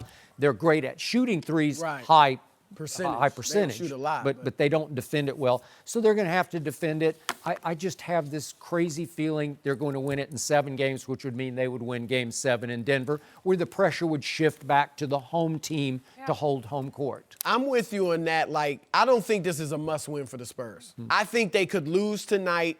I would feel very confident in them winning Game 6. And then, like you said, going back for a Game 7, on the one hand, I feel like as the series goes on, the Nuggets are getting more and more experience. Murray's feeling more and more comfortable their first playoffs. But that Game 7 pressure, I think it would be huge, and I would take the Spurs in that. So would I. We'll see what Shannon would do on Game 7. Oh, yeah, absolutely. Oh, okay. We got to do 6 points. No. We got to do on Game 5. You know what? I got this queasy feeling because I'm with Chris. It wouldn't shock me if they got blown out tonight. Oh, they couldn't blow now. Do you remember what happened on April 3rd, which wasn't that 8. long ago? April 8 3rd? points. 8? 8 points. Keep going up. No, keep going up. 8 points. Do you remember what happened on April 3rd? Greg Popovich got tossed. This was just this month, April 3rd, into the regular season. He got tossed in 1 minute and 3 seconds from the opening tip, and the Spurs lost that game by 28. And then they went right back in there for Game 1 within couple, 10 days or so, and you know the rest of the story. So this team, these two teams kind of go back and forth. They lose appropriate fear of each other, and then the other team takes over. 8 right? points, Skip, for a 2-liter bottle of Dew. 10, 9. 8. Skip, that's 3 points. That's 3 points. That's 3 points over what Vegas. I ain't even Vegas. I don't know. I just don't. I bet when I have conviction, and I don't have conviction. I know I you don't. tried to know. I just don't. I know you see what he tried to do, Skip. He's like, oh, I don't have conviction, but let me holler out 1-0. Okay, D. Calculated over here. Ain't no. You got a little show left. I'm not gonna do it. Skip. Think about it. Think about it. How badly do you want that 2-liter bottle? No. Huh? I get it in Game 7. Huh? I get it in Game 7. Yeah? We're gonna put 2 on Game 7. So you're and Chris admitting, gets some too. You're admitting it will go 7, right? Chris and I got breakfast. Oh, we can do that. We can do Really? that for sure. Well, yeah, I'm gonna get me about 12 pancakes, pound of bacon, Really? Yeah. Serving spoon will get you there. Somehow I don't see you eating 12 pancakes. You're too healthy. Like 3. 3. Splurge on And I want I'd these be pancakes to surprised cost if- $4 a pancake. Where are you going to go? To your favorite place in Inglewood? I'll take him to Inglewood. Yeah. He ain't been in the hood. I hadn't been there yet. No. They think he's scared. I told him, nah, he they ain't waiting scared. on me to come. He ain't scared. Come on. Oh, no, I'll they get him know I down ain't here. He lives in the Bel Air. Yeah, I know, Bel Air. right? Hey, they call me Moved they on up. call me Unc. I'm a friend's friend. You know what I'm saying? Straight out of Bel Air. Straight out of So Bel we're Air. moving to Bel Air. That's good. Way to go. Chris, thank you for joining us always. One former NBA player said number 2 in Toronto reminds him of a former number 23 in Chicago. Well, no, you Explain. didn't We know like that that. guy? Tell you next. I did. No mercy.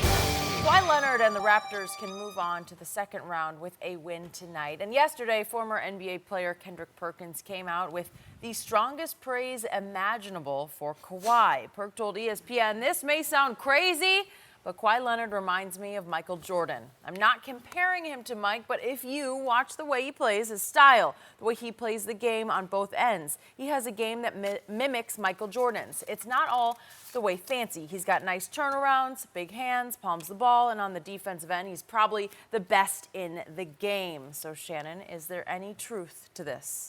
Well, this is what we know, Skip. Anytime someone says, this is probably going to sound crazy, what's it going to sound, Skip? It's just like, I don't mean to offend anybody. You probably shouldn't say what's going to come next because you're going to offend someone. Come on, Skip. Now, I can see if he just said, you know what, he does remind me of MJ because, you know, he tough, played through injuries. I mean, I get all that if he just said that, but that ain't what he said. No. First of all, Skip, Kawhi is a better defender than Michael Jordan. False. Better defender False. because he can guard more positions than Michael you just Jordan. stepped in it. Don't do that, Skip. It's okay. Don't do that. Don't do that. You're doing so well. No. So well. This Then is my you lost it. This is my time to shine. Okay. Kawhi is a better defender because he can guard more positions than Michael Jordan. But he doesn't possess. Look, just because you play offense and defense, we got to stop this because anybody that can play, pretty soon they're going to say, well, Bledsoe, he reminds me of Michael Jordan because he's scoring 20 points and he's playing. No. Michael is a very, very unique individual. We've never seen anything like this before. Never. And you're probably going to never see it again. A guy that can go get you 30, but he could hold the opposing player that could average 25, he could hold them to under that average. That's what he was great at. So no, Kawhi is not in the same as a two-way player. He's a better defender, but he's not nearly the offensive threat that Jordan is. Not even close, Skip Bayless. And you know that. And you need to stop. Look, Skip. I haven't said a you word. you have said a word. Literally because hasn't said anything. look, I'm sorry that Kawhi got injured his last year in San Antonio, and he was unable to play for you guys because I really think Just say what happened. He quit. Q-U-I-T, You're quit. sorry? I am sorry that he was unable to play because I Loved believe you it. guys could have, maybe challenged the Warriors. Not beating them, but really challenged them, took a pound of flesh out of them. Maybe you dented them enough, and we could have got some of that. But, they were all fresh and everything. But you need to stop this hatred for Kawhi. I don't have Because hatred. he's special. He just quit on us. No, he He's didn't. done. I can't say his name anymore. He's number 2 and will always be number 2 to me, which is the appropriate number. No, for don't what do he that. is. Don't do that, Skip. Don't do that, Skip. That's so unbecoming. I can't believe you, Skip. You need to be better than this, Skip. I expect more from you. No. I'm going to give Kendrick Perkins this much on this.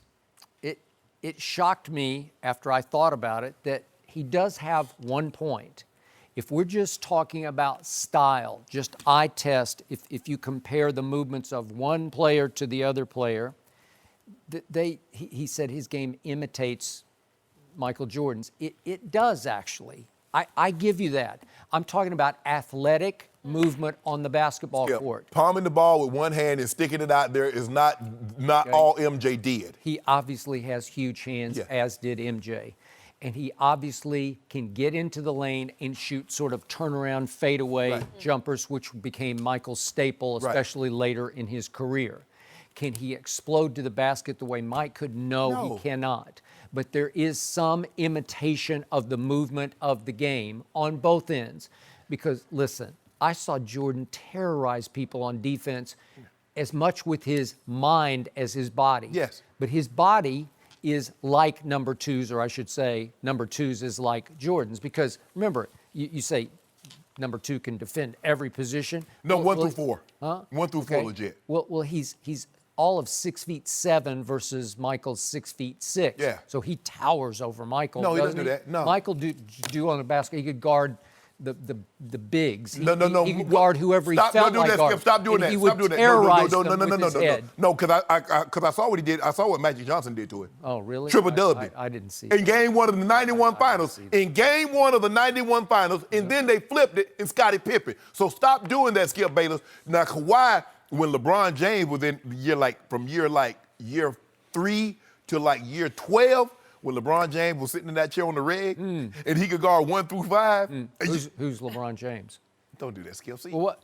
why you got? Oh, you mean the guy who's out of the playoffs? now. Yeah, Go ahead. that guy. Yeah. That guy. That guy. Did Jordan ever miss the playoffs during his Chicago run? I don't. Skip, there was a time, first of all, like Jordan went to the playoffs his first 2 years. I mean, he was 38 and something, 38 and 44 or something like that, Skip. So stop it now. When he was 18 years old. No, LeBron, that's when LeBron came into the NBA, 18-year-old. But anyway, Skip, as I'm saying, look, I get it, but we got to stop this notion.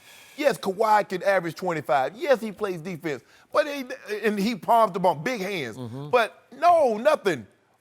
Michael was acrobatic on the offensive end. When you think of Kawhi on the offensive end, do you think of acrobatic? Not like that. Kobe was more like, on the offensive end, more like Jordan. And if they say, and that's what Kobe got the comparisons for, because Kobe was ball hawking. But Kobe wasn't guarding, he wasn't, guarding no fours. He wasn't guarding no three. He wasn't guarding KD and LeBron. He wasn't doing anything like that. Yeah. But this guy right there, that number, Kawhi Leonard, sure enough. Oh, man. Sure enough. You see, did you see him the other night in Orlando? You see He had that thing freshly Brady. I'm telling you, that's what we got for him coming. Really? Yeah, we got one on staff. Every day. Braid and unbraided every day. So he going to look fresh for 75 games next year. It's funny. He's looking like the second best player on that team. Don't do that, Skip. Siakam looks like the best player to me. You but know what? Whatever. I can't see that. So now we're back to Michael Jordan in this comparison. Yes. Here's the huge difference. Killer will. Oh, he got that. No. He a silent assassin. No. He like James Bond, Skip. No. See, you John Wick. See, Michael Jordan is John Wick. That's James Bond. Same result. Bond? How can you put him in the same sentence with James Bond? Quiet. James Bond? I don't think he's Really? quiet. Shaken but not stirred? Yep. Okay. So here's the point. Michael Jordan had the greatest winners intangibles in the history of sports. He was the clutchest basketball player ever. That guy, number 2, when he started with the Spurs, was underconfident. He was underdrafted. Skip, he suffered a traumatic experience in his life. Yep. His mom alluded to that, that he was not the same, and for him to overcome that. But now look at it, he done blossomed to him. He was a late bloomer, and he was just so blessed to get drafted by an organization that had Duncan, Ginobili, and Parker, and Popovich that could teach him a little bit of how to come out of his shell and be the player he became. But Michael Jordan would never miss all of a season with a thigh bruise. He just wouldn't do it. He played 82 again and again Well, and again. Skip, you remember his second year, they tried to talk about a play with that broken foot, and they said, we going to miss the whole year. He's like gonna bull play. jive. Michael Jordan just played. This did. guy, he takes days off. He had in his contract that he could play pickup basketball for the love of the game clause. In his contract that he could play. Yep. That wasn't organized or sanctioned by the team or the NBA. So it lets you know what the game meant to him. But that guy right there, that from the Raptors, Yeah. Number 2. that on-ball hawk. Yeah. So in a hypothetical one-on-one game in their primes, Oh, my goodness. Michael Jordan would destroy that guy, and he would destroy him physically and psychologically all at the same time. It would be a rout. And finally, that guy would be like, "No mas, I give up. I just can't do this. My thigh hurts." But I know, I know who he wouldn't destroy. Yeah. 6'9", 260, from Akron. You mean number 2? No. Put a 3 on the end of that. 6'9". You know what they make in Akron? They make ties to roll over it. In a hypothetical one-on-one game, Michael Jordan would destroy LeBron James. Don't do that, Skip. Destroy him. because You wouldn't look LeBron at has Mike the proven same. to be one of the mentally weakest superstars we've ever seen. You wouldn't be able to look at him the same. You wouldn't look at Mike the same. But Maybe if you had a referee paid for by LeBron. nah, we don't need no ref. But, you We know. don't need no ref. Okay, you know what? Unreffed, you got no shot. You crazy. Because this would be like See, back alley brawl. See, what has happened is that you were in Chicago when Michael Jordan was punching Steve Kerr in the eye, Will Purdue, all that. But LeBron a different animal. Yep. See, you just because you ain't seen LeBron put them paws on anybody, you don't think he would. Sometimes, hey, hard foul, you put them paws, check the ball back up, let's do it again, Jen. Just like that. 1999, Jordan's first year after the big Bulls run in Chicago. Yeah. He was still living in Chicago, retired at that point, and they had drafted a kid named Corey Brewer out of Oregon State, who dared on draft night to say, it's too bad Mike's not around anymore because I could have beaten him in one-on-one. So Michael just showed up unannounced at a practice run by Tim Floyd, the new coach, in place of Phil Jackson. And all he did, he was in his warm-up suit, and he just pointed to Corey Brewer and said, you, now, here. I said, okay, Coach Floyd? Yeah, it's fine with me. And Michael let the media watch as he destroyed Corey Brewer. And I know Corey Brewer wasn't that great, but trust me, it was devastation. It was 3 straight games where he about got skunked all Let me 3 ask you a times. question. Do you actually think that Michael Jordan would have walked into a practice and LeBron James pointed at him and said, I want you? Yeah, I want you. Man, LeBron, LeBron, what are we going to? We going to 21? No, we're talking about how much are we playing No, for. That's what we're whatever, talking about. whatever. Yeah. What are we going to? Yeah. Are we playing make it, take it? Because I want to make sure if we playing make it, take it, Make it, take it. touch the ball one time. Yeah. Touch the ball one time because the last time you're going to see it. Yeah. Just back him down. Would LeBron even dare to try a 3-point shot? We don't need to. We don't need no threes. We don't need no threes against little man. Back him down, Why, back him down. Why would Kareem attempt You know to... how strong Jordan was? Can I ask you a question? Why would Kareem Abdul-Jabbar attempt a 3 against Muggsy Bogues? Why? Oh, so you just call Michael Jordan Muggsy Bogues? No, I'm saying with that little size. I mean, 6'6", 200 pounds against 6'9", 260. By then he was a real solid 220. No, he was a real solid 205. No, look at the little arm. Little arms? Little arms. You know what? You are never going to another Jordan party as long as you live. Yeah, Well, what are LeBron you James doing? finna take over the parties. You're setting up Yeah, yourself. LeBron finna take over the parties. I hope he actually does invite you around because you are just, you help LeBron, you help him out every day. Yeah. God, Skip me. Every time, man, look here. I've never seen anybody like. By the time I have grandkids, that 63 game performance that Mike had against the Celtics, they took the L, Jenny. Gonna be 85. Jesus in sneakers, that's what he... And what Larry Bird happened? said that. Larry Bird called him. Well, I guess God wore green that day because Larry Bird put that thing on him. Yeah, you remember that? I remember, Well, Skip. he was your favorite player. He put that thing on a lot of people. We could talk about this all day, but lucky for me, actor and friend of the show, Morris we go. Chestnut is Yeah. here. We're going to Now talk we're about in his business. Eagles, What's up, his bro? What's up, man? Good to see you, man. Lakers, Good to see so you. All right. much Love, more. love. We'll be right back. Is that Eagle? It's Eagle Green. You always have to represent the Eagles when I come. How you doing, man? Good to see you. No mercy. Our next guest is one of the stars of NBC's The Enemy Within. Morris Chestnut, welcome back to Undisputed. So tell us about the show. It's a fun FBI action thriller. It basically is myself and Jennifer Carpenter, who was on Dexter. She and I pursue terrorists, international terrorists. Like But one in particular. One in particular for this season, but yeah, it's like the Jason Bournes of other countries, and that's who we're tracking down. Ooh. Yes. A lot of action, a lot of emotion. Would you allow me to congratulate you in retrospect on last season's Goliath, because Billy Bob is a close friend of me Oh, and yes, my wife's, and he has raved about getting to work with you. Oh, and I thank thought you you. were sensational on Goliath. Thank you so much. I sure you- love working with Billy. I learned so much from him, and he's just a genuine guy. Thank you, though. Thank you for that. Way to go. Thank you.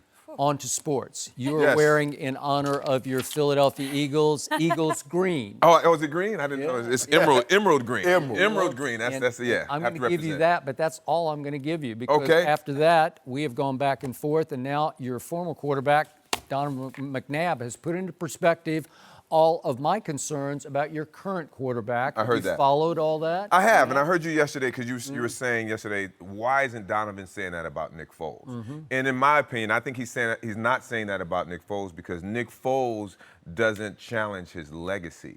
Carson Wentz is young. His second year, he's an all-pro. He's going to break every record. He continues on that path. He's going to break every Philadelphia Eagles record quarterback there is. Sure about that? Oh, oh yes. Absolutely. Yeah. Really? Oh, yeah, definitely. So I'm going to say what I've told him from the start.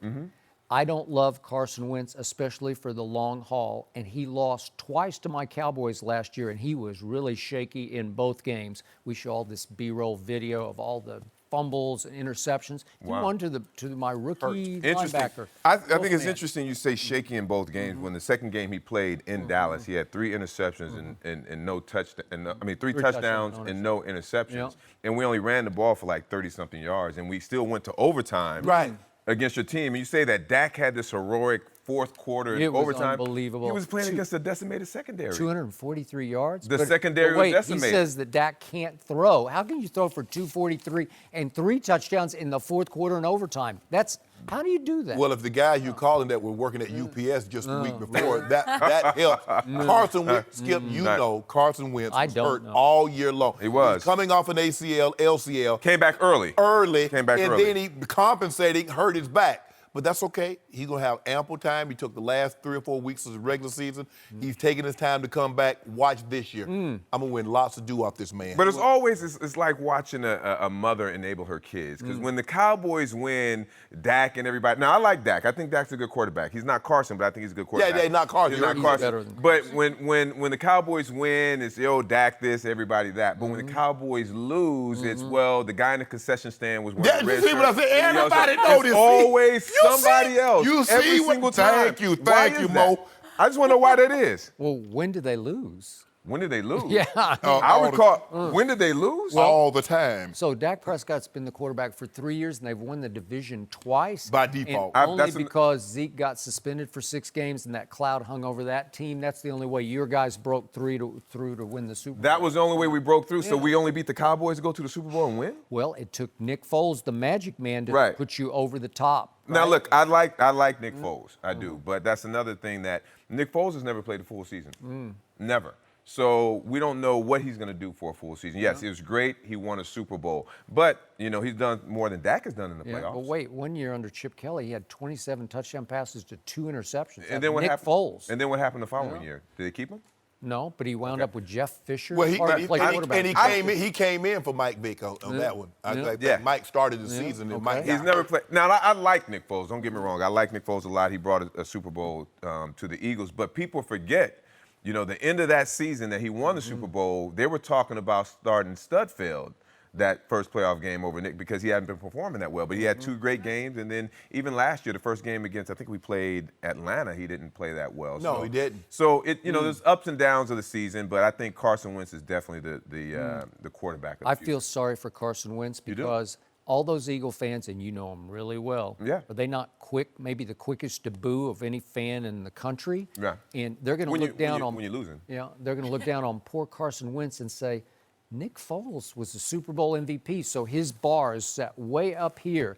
And Nick Foles looked like he was on another magic run in the playoffs last year. Well, see, that's the difference between the Eagles fans and the Cowboys fans. When you guys start to lose, they will boo like, this is unacceptable. Right. The delusional Cowboy fans, they don't even know they're losing because they've lost so much. So they just keep on cheering while they're catching them L's. Well, they take their cue from Coach Clapp because he just keeps clapping, right? Well, that's your guy. That's your guy. We will win in spite of him next year. Oh, because really? Our team got better, and the Eagles did. My team won the division last year. Yeah, okay. I'll say the only reason why you guys won the division is because we stepped back a little bit. Oh, really? Yeah, that's it. So we got lucky 2 years out of 3. Well, listen, that's another thing you say. You say Dak's rookie year against Carson's rookie year. Dak's rookie year, he had everything. And loaded. One thing, he had a Pro Bowl receiver, Pro Bowl lineman, an All-Pro running back. 3 All-Pro linemen. 3. It was ridiculous. By the way, All-Pro running back. One of them is coming back from his issue, right? So what happened in the second year of Dak's career? Well, there was a cloud that hung over that team from what they got to do with Dak? On. They ain't got nothing to do with Dak. You're right. Then, that was Zeke. Then the best left tackle in football he got hurt. Jason Peters got hurt. Okay, but they had Big V step in, and I never Lane heard- Johnson in Carson Wentz's first year was suspended for like 7-8 games. Huh. 10. Lane Johnson can really talk. I don't know if he can play. Oh, but you know he can talk. play. No, they can play. Well, you're gonna find out this year. Really? Yeah. I remember the last. You remember what he did to DeMarcus Lawrence? Dude, I don't remember anything. I remember Carson Wentz, balls all over the carpet. Just He balls had all 3 over the carpet. touchdowns and no interceptions. Yeah. Well, again, my guy outplayed him in that game. No, He did. Zeke. QBR. Zeke. I think. Listen, Zeke? I never blame games on the referees, but that game was. I mean, come on. Oh, At the very really? beginning We got of the robbed. game. I'm not gonna say we got robbed because I don't. I'm not a fan. I don't think one play decides a football game, but I think you guys got out of there with your life because you were concerned. Well, Shannon hopes to get out of here with his life because he's about to lose 4 more cases of Diet Mountain Dew to me because he's about that many against the Cowboys winning the division next year, and I got this. No, we're gonna win. The Eagles gonna win. You should have put 10 cases of dew on that. Look at that. The Cowboys aren't going to win next year. Hey, do you realize Jason Witten is back? Ooh. Jason Witten is back. He's coming back. You laughing? Skip. Yeah. First of all, you know Jason has slowed considerably, even when he was playing in his last year. He's taking now it- my backup offensive lineman, and that's okay. But he's still blocked. But no, but Stephen Jones is talking about him like he's coming back, like he's gonna be Travis Kelce. Yeah. How about Travis Frederick? He's back. Do you realize that Deshaun Jackson is back? He D is. Jack. Do you realize that? He's about, I know Deshaun very well, but he's like 34 now. It's And can like- still run. He's still led really? the league. Still led the league in average yards per catch Really? last year. Yeah. Still. Yeah. Huh. And they got a new deal. I got Malik Jackson. Huh. Oh, you gonna discount that? Well, what Darby if is the quarterback back. can't get you the football? I don't Why wouldn't he be able to get him the football? bounce it to him wins. He bounces it to him a lot. Why wouldn't he be able to get them the football? He's just going to have a hard time because he's not the most accurate thrower of the football. Dak, on the other hand, set a record for completion percentage in his first 3 years in the league. Nobody's ever been better than Dak. Didn't get Prescott. him. How many times has he been all pro, Dak? He made the Pro Bowl his first year. Not Pro Bowl, all pro. I think All is there pro? a difference between? Considerable. Okay. How many times has he been all pro? Well, did he finish the deal? Carson Wentz hasn't played a single playoff snap in his career. So let me ask you this. So Dak's first year, they went 13-3. Yeah. How'd they do in the playoffs? They lost to Aaron Rodgers. Okay, so you on say 2 that. of the luckiest field goals you No, ever no, seen. no. No, well, they were. Every time. 56 and 51. Time. Right. I mean- well, they shouldn't. If they should not have been in the position Green Yep. Bay to win the Right. game. Okay. Because you told me how they were going to blow him out. Because remember they went up to Lambeau Field and Dak outplayed Aaron Rodgers. Oh, he did. at Go look Lambeau. it up. Go look it up. Okay, He then did. what happened when he He came outplayed home? him that day. No, Dak threw for 300 yards and 3 touchdowns. Why didn't they win the game? 2 cross-country field goals and one throw where we played prevent on third and 30?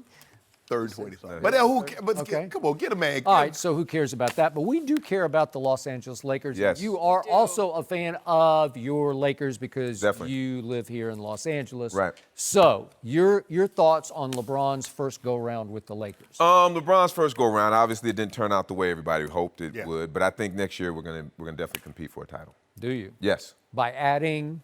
By adding and subtraction. So I think that we can add someone like a Jimmy. We're going to add someone.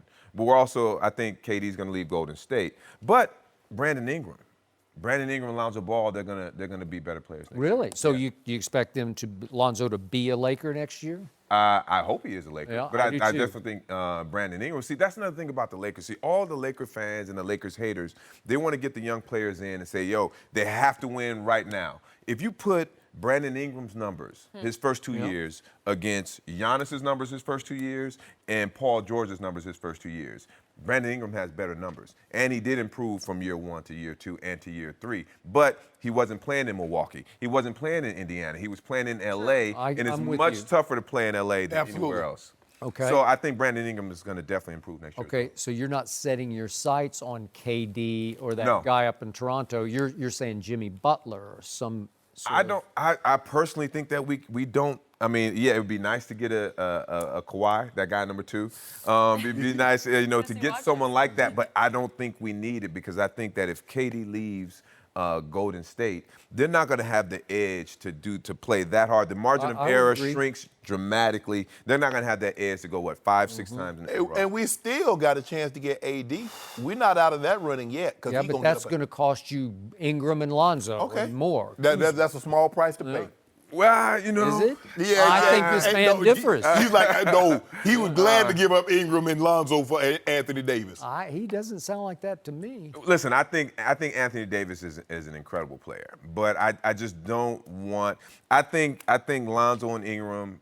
I mean, are they Anthony Davis right now? No, but I think 5 years from now, if we have Anthony Davis and LeBron retires, if we're not putting anything around them, I mean, are we just Well, you go the get Pelicans, another, Pelicans West? No, you get another max player. Once LeBron retires, you get put another player with AD. Now you're going to after he retires? Yeah. No. I'm saying. Oh, we about to get AD. We're gonna get LeBron. Probably gonna get somebody. We're gonna sneak get some. We might even get Kimba. Huh. By the way, I need to remind both of you, LeBron is going into his 17th NBA season. Could you tell? Right. Can you tell? 27, 8, and 8. We've never seen. Name the player that had those kind of numbers this year. At 30. While he was injured. He was injured. 27. Was he injured? Yeah, he was injured. Yeah, Really? you can tell he was not the same LeBron throughout the course of the Really? year. And I think I'm listen. Would I've liked to make the playoffs, of course, but I'm glad that we did so he can rest and recuperate. And next year he's going to come back with a vengeance. Vengeance Really? shall be mine. MVP? Oh, he's gonna be strong in the running. Oh yeah, absolutely. in the Top three. Yeah. top three? three? Top three. Top He three. stays healthy. Yeah, I believe he'll win. Top three. You know what? If he can do that, and you can add even Jimmy Butler to all the kids, they'd have a shot. I think they do. If Durant leaves. If Durant leaves, I agree 100%. would have a shot. I agree 100%. We're gonna get Kimba. Kimba, not Jimmy Butler. We're gonna get both. Might get both. If we can't get AD, we're gonna get both of them. Just like the options right now. Snap your fingers and just get get 'em. them all. Yeah. We got some pieces. We're gonna trade some pieces. I mean, Tried this you year. got to give to get. Now we got to be willing to give up something to get something. Why So would who you want to give up? Oh, to get AD? he give Anybody up not all- law LeBron? Anyone. As a matter of fact, Jeannie Buss, She might. he could go. Oh, she could go. She's probably sticking around. Rob Pelinka, he could go. Morris, thank you for being here. And thank you guys for having me again. We need more time with I you. got to say, he really knows his sports. Seriously. Thank you. I love Appreciate that you. Giannis Thank you. thought. Thank you. I hadn't thought about it that way. So good There to you see you. Make Thank sure you, to guys. check out The Enemy Within. That's Mondays on NBC. Yeah. Appreciate your time. Thank you, guys. No mercy. Dak Prescott and Ezekiel Elliott looked like BFFs last night at the Dallas Stars game. Dak poured popcorn in Zeke's mouth, which is interesting since yesterday we talked about Cowboys fans freaking out because it looked like Zeke had put on a few pounds this offseason. This morning, Zeke posted this shirtless video stepping on the scale. And guys, he weighs 230 pounds. What are we worried about here? Shannon, do you like, love, or hate this from Zeke? I like the scale because I believe that's what he should have done before he allowed Dak to pour popcorn in his mouth.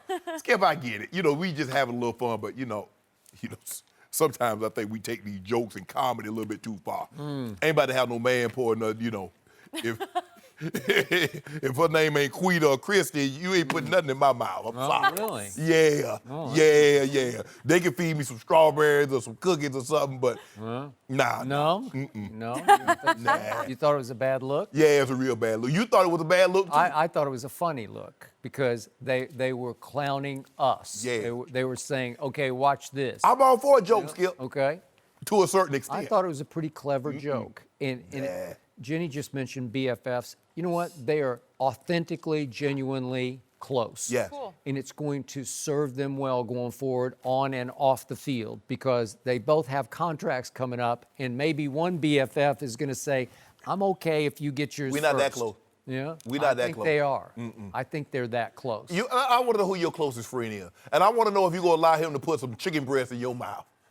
Exactly. Well, it wasn't chicken breast. That's what I'm just saying. It's just Popcorn. popcorn. It You're was just just throwing it. It doesn't really go into your mouth. It Nah, just I'm bounces good. I'm off good. your lips. Nah, I'm good. Nah. Huh? It went all over the floor. I know what poured on the floor. Okay. It was funny. It was That's a a bad stunt. Jenny. You I know loved Jenny. it. Jenny. And I love that they're hockey fans. I mean, I'm all in. I'm the hockey. Now. Look here. I want to go ahead. I want to see them throw squids on the floor, fish, whatever they do at hockey games. They do. All that. I want to see all that. Yeah. But no, Jenny, stop. You are to stop. And you too, Skip. No, I'm not. And yet I've been hard on Zeke about his weight because Right. it scares me sometimes because he Right. gets a little pudgy. Right. But you know what? He plays pudgy. It's just who he is. Right. He looked a little pudgy at Ohio State. But no. Yeah. You remember how he used to run out there on the field with that number 15, that jersey rolled up 15, I thought he and looked like he had 6 tennis balls? Yeah. His stomach just abbed up. And now Yes, I I see a remember. little pony keg. Yeah, there's Yeah. a little pudgy. Yeah, look a I little see a kid. second chin. He something. looks good on the scale. Yeah. We're Yeah, fine. I mean, he too. But sometimes it requires the media and the fans to light fire under said player. So we gilded him into Yes, doing this. yes. Now, again, he does have a weird look in pictures because the picture at the Von Miller weekend, Right. it just looked. You know what it even is? Jenny remarked, it just looked pretty big, man. Like He looked bigger style, than Von. shirt. did. I think it's the beard. The beard and the hair. The beard, They're yes. so big. Yes, and it makes him bright. And he already has kind of a round face. Correct. So it makes him look, quote unquote, fatter Right. than he may Yeah, be. But right. I was very happy to see the scales video because that looked pretty good to me. I mean, he's compact. He he's a stocky built guy. Mm-hmm. What, 6 foot tall, 5'11", 225. That's a compact. That's a solidly built guy. Yeah, but 230 ain't 250, and I was afraid we were looking at more 250. Nah, he 250. He'd been wilding around. Skip. Okay, all right. 250 on that little frame. But you know what? He takes a lot of pounding and a lot of punishment, and I am always good that they don't play him one snap in the preseason. Yeah. He has to play his way into shape, so it might take a couple of regular season games to get him going. Well, he has to get into football shape because I think he's in shape as far as running skill, but football shape and just running one sprint is something entirely different. LT did that. Adrian Peterson. Those guys went years and years, 8, 7, 8, 9 years, and not taking a snap in the preseason because they're going to take such a pounding during the course of the regular season. Okay. So I got no problem with him not playing in the preseason. Just make sure you wait, you keep that under control, and he'll be fine. So of all the players I've been around or known, Adrian Peterson is the greatest workout warrior ever because he is addicted to the weight room. Correct. And his body fat is extremely 5% or less low, and it's serving him well because he's going to play yet another year next I year. think what's surprising to me, Skip, is that he plays with it so low because of the punishment. Because when your body fat's low, those bruises, man, because I was sore literally, and I got 2 massages a week. I was literally sore until Friday because I played with a low body fat. Yep. So, and I didn't take, I wasn't catching 30 passes a game like Adrian Peterson occasionally runs the ball that much. So Zeke having a little extra body weight, a little padding, I look at his padding. So he does have padding. He has, you could call it body armor if you like, because to me, he runs even harder than Adrian runs. He will try to run through the brick wall on 3rd and short. He just gives up his body, which is why you have to maximize Zeke's lifespan here. Yes. Because I don't think he's going to last as long as Adrian. No. was. And plus, you got to realize, Skip, Adrian missed 1 year because of the suspension. He missed, 7 games? He missed another 7. Well, he's missed, especially at the tail end. Yep. He's missed, 15 games 1 year. He missed another, 13 games. So he's missed some games at the tail end that's prolonged it. Had he been getting the same amount of carries in year 9, year 10, Yep. I don't know if he'd still be here today. But he's done an unbelievable job of taking care of himself. He has. And that's the biggest thing. That's why Emmett was able to play so long, Skip. Emmett took care. I don't know. I don't know. No, I'm saying as far as his lifestyle. Yes. Oh, yeah. Yeah, his No, lifestyle, I yeah, give you yeah, that, and I'm yeah. not sure about No, Zeke's no, no, lifestyle, and I'm not sure about Zeke's workout routine. I'm not sure because he is blessed. Yeah. He has ability.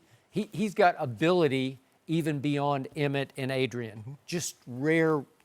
I don't know if he's got ability around, Peterson. Skip. I don't know, man.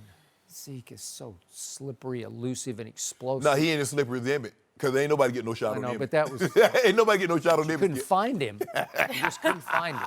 Well, at least, you're not too worried about it anymore. I'm better now. You I'm better a little now? better now. We saw some evidence. You so worry about we'll that be okay. popcorn. Yeah, I'm worried about the They popcorn. just need to keep going to hockey games. That looked like fun. All right, well, Russell Westbrook and the Thunder stay alive tonight. We'll discuss next. No mercy. Time for our final topic of the day. It's do or die for Russell Westbrook and the Thunder in Portland tonight. Russ was an awful 5 for 21 in the Game 4 loss and didn't make a shot in the second half. And he's been battling the media as well. Shannon, give me a prediction for tonight. It's over tonight. Blazers by 9. By 9. By 9. Russell's going to go down with the ship. If I'm going to go down, I'm going to go down with what I know. and he's a volume shooter. I can see him getting up somewhere between 20 and 25 shots and not being very successful on many of those. So I got the Blazers. Dame and CJ close this out tonight. They're not going back to OKC. I'm afraid you're right, but Vegas still likes the Thunder because they opened as only a 3-point underdog at Portland. Now it's been bet up to 4, but this is Russ's last stand. This is his last chance to redeem himself. I would love to see him in full-on attack mode because he wasn't in attack the rim mode in Game 4. Right. He just pulls up and jacks threes. He's right? Steph Curry. He thinks he's Steph. He thinks he's Steph, but Cantor is not a great rim protector, not a great defender. So if he just go into attack mode, I think they would have a better shot. But at Portland just shoots it too well because they made 11 in Game 1 and 13 in Game 2, so threes. So they'll make a dozen. Watch them make a dozen threes, and it'll just be a couple too many. And I'll be up my due. Yeah. We don't have any due on this. What do you? We bet the due on the series. We didn't bet due on this. A 3-6 matchup. You wanted the Thunder. You had the Thunder. I didn't take it for due. You fantasize every. Healy, you got to pull these tapes because Skip. Yeah, we do. I need to pull you guys make too many bets. I don't remember. You've been great in the military. Name, rank, and serial number. You don't remember nothing else. I remember due bets. Name, rank, and I serial told number. you got me on Game 4 of the Clippers. I told you that one. I'm gonna get you Game 7 of the Nuggets. Okay, you got that. I'm good on that. Okay, it's 4 points. I give you 9 tonight. I'll pull the tape. What? Tonight. 10? 9. No mercy.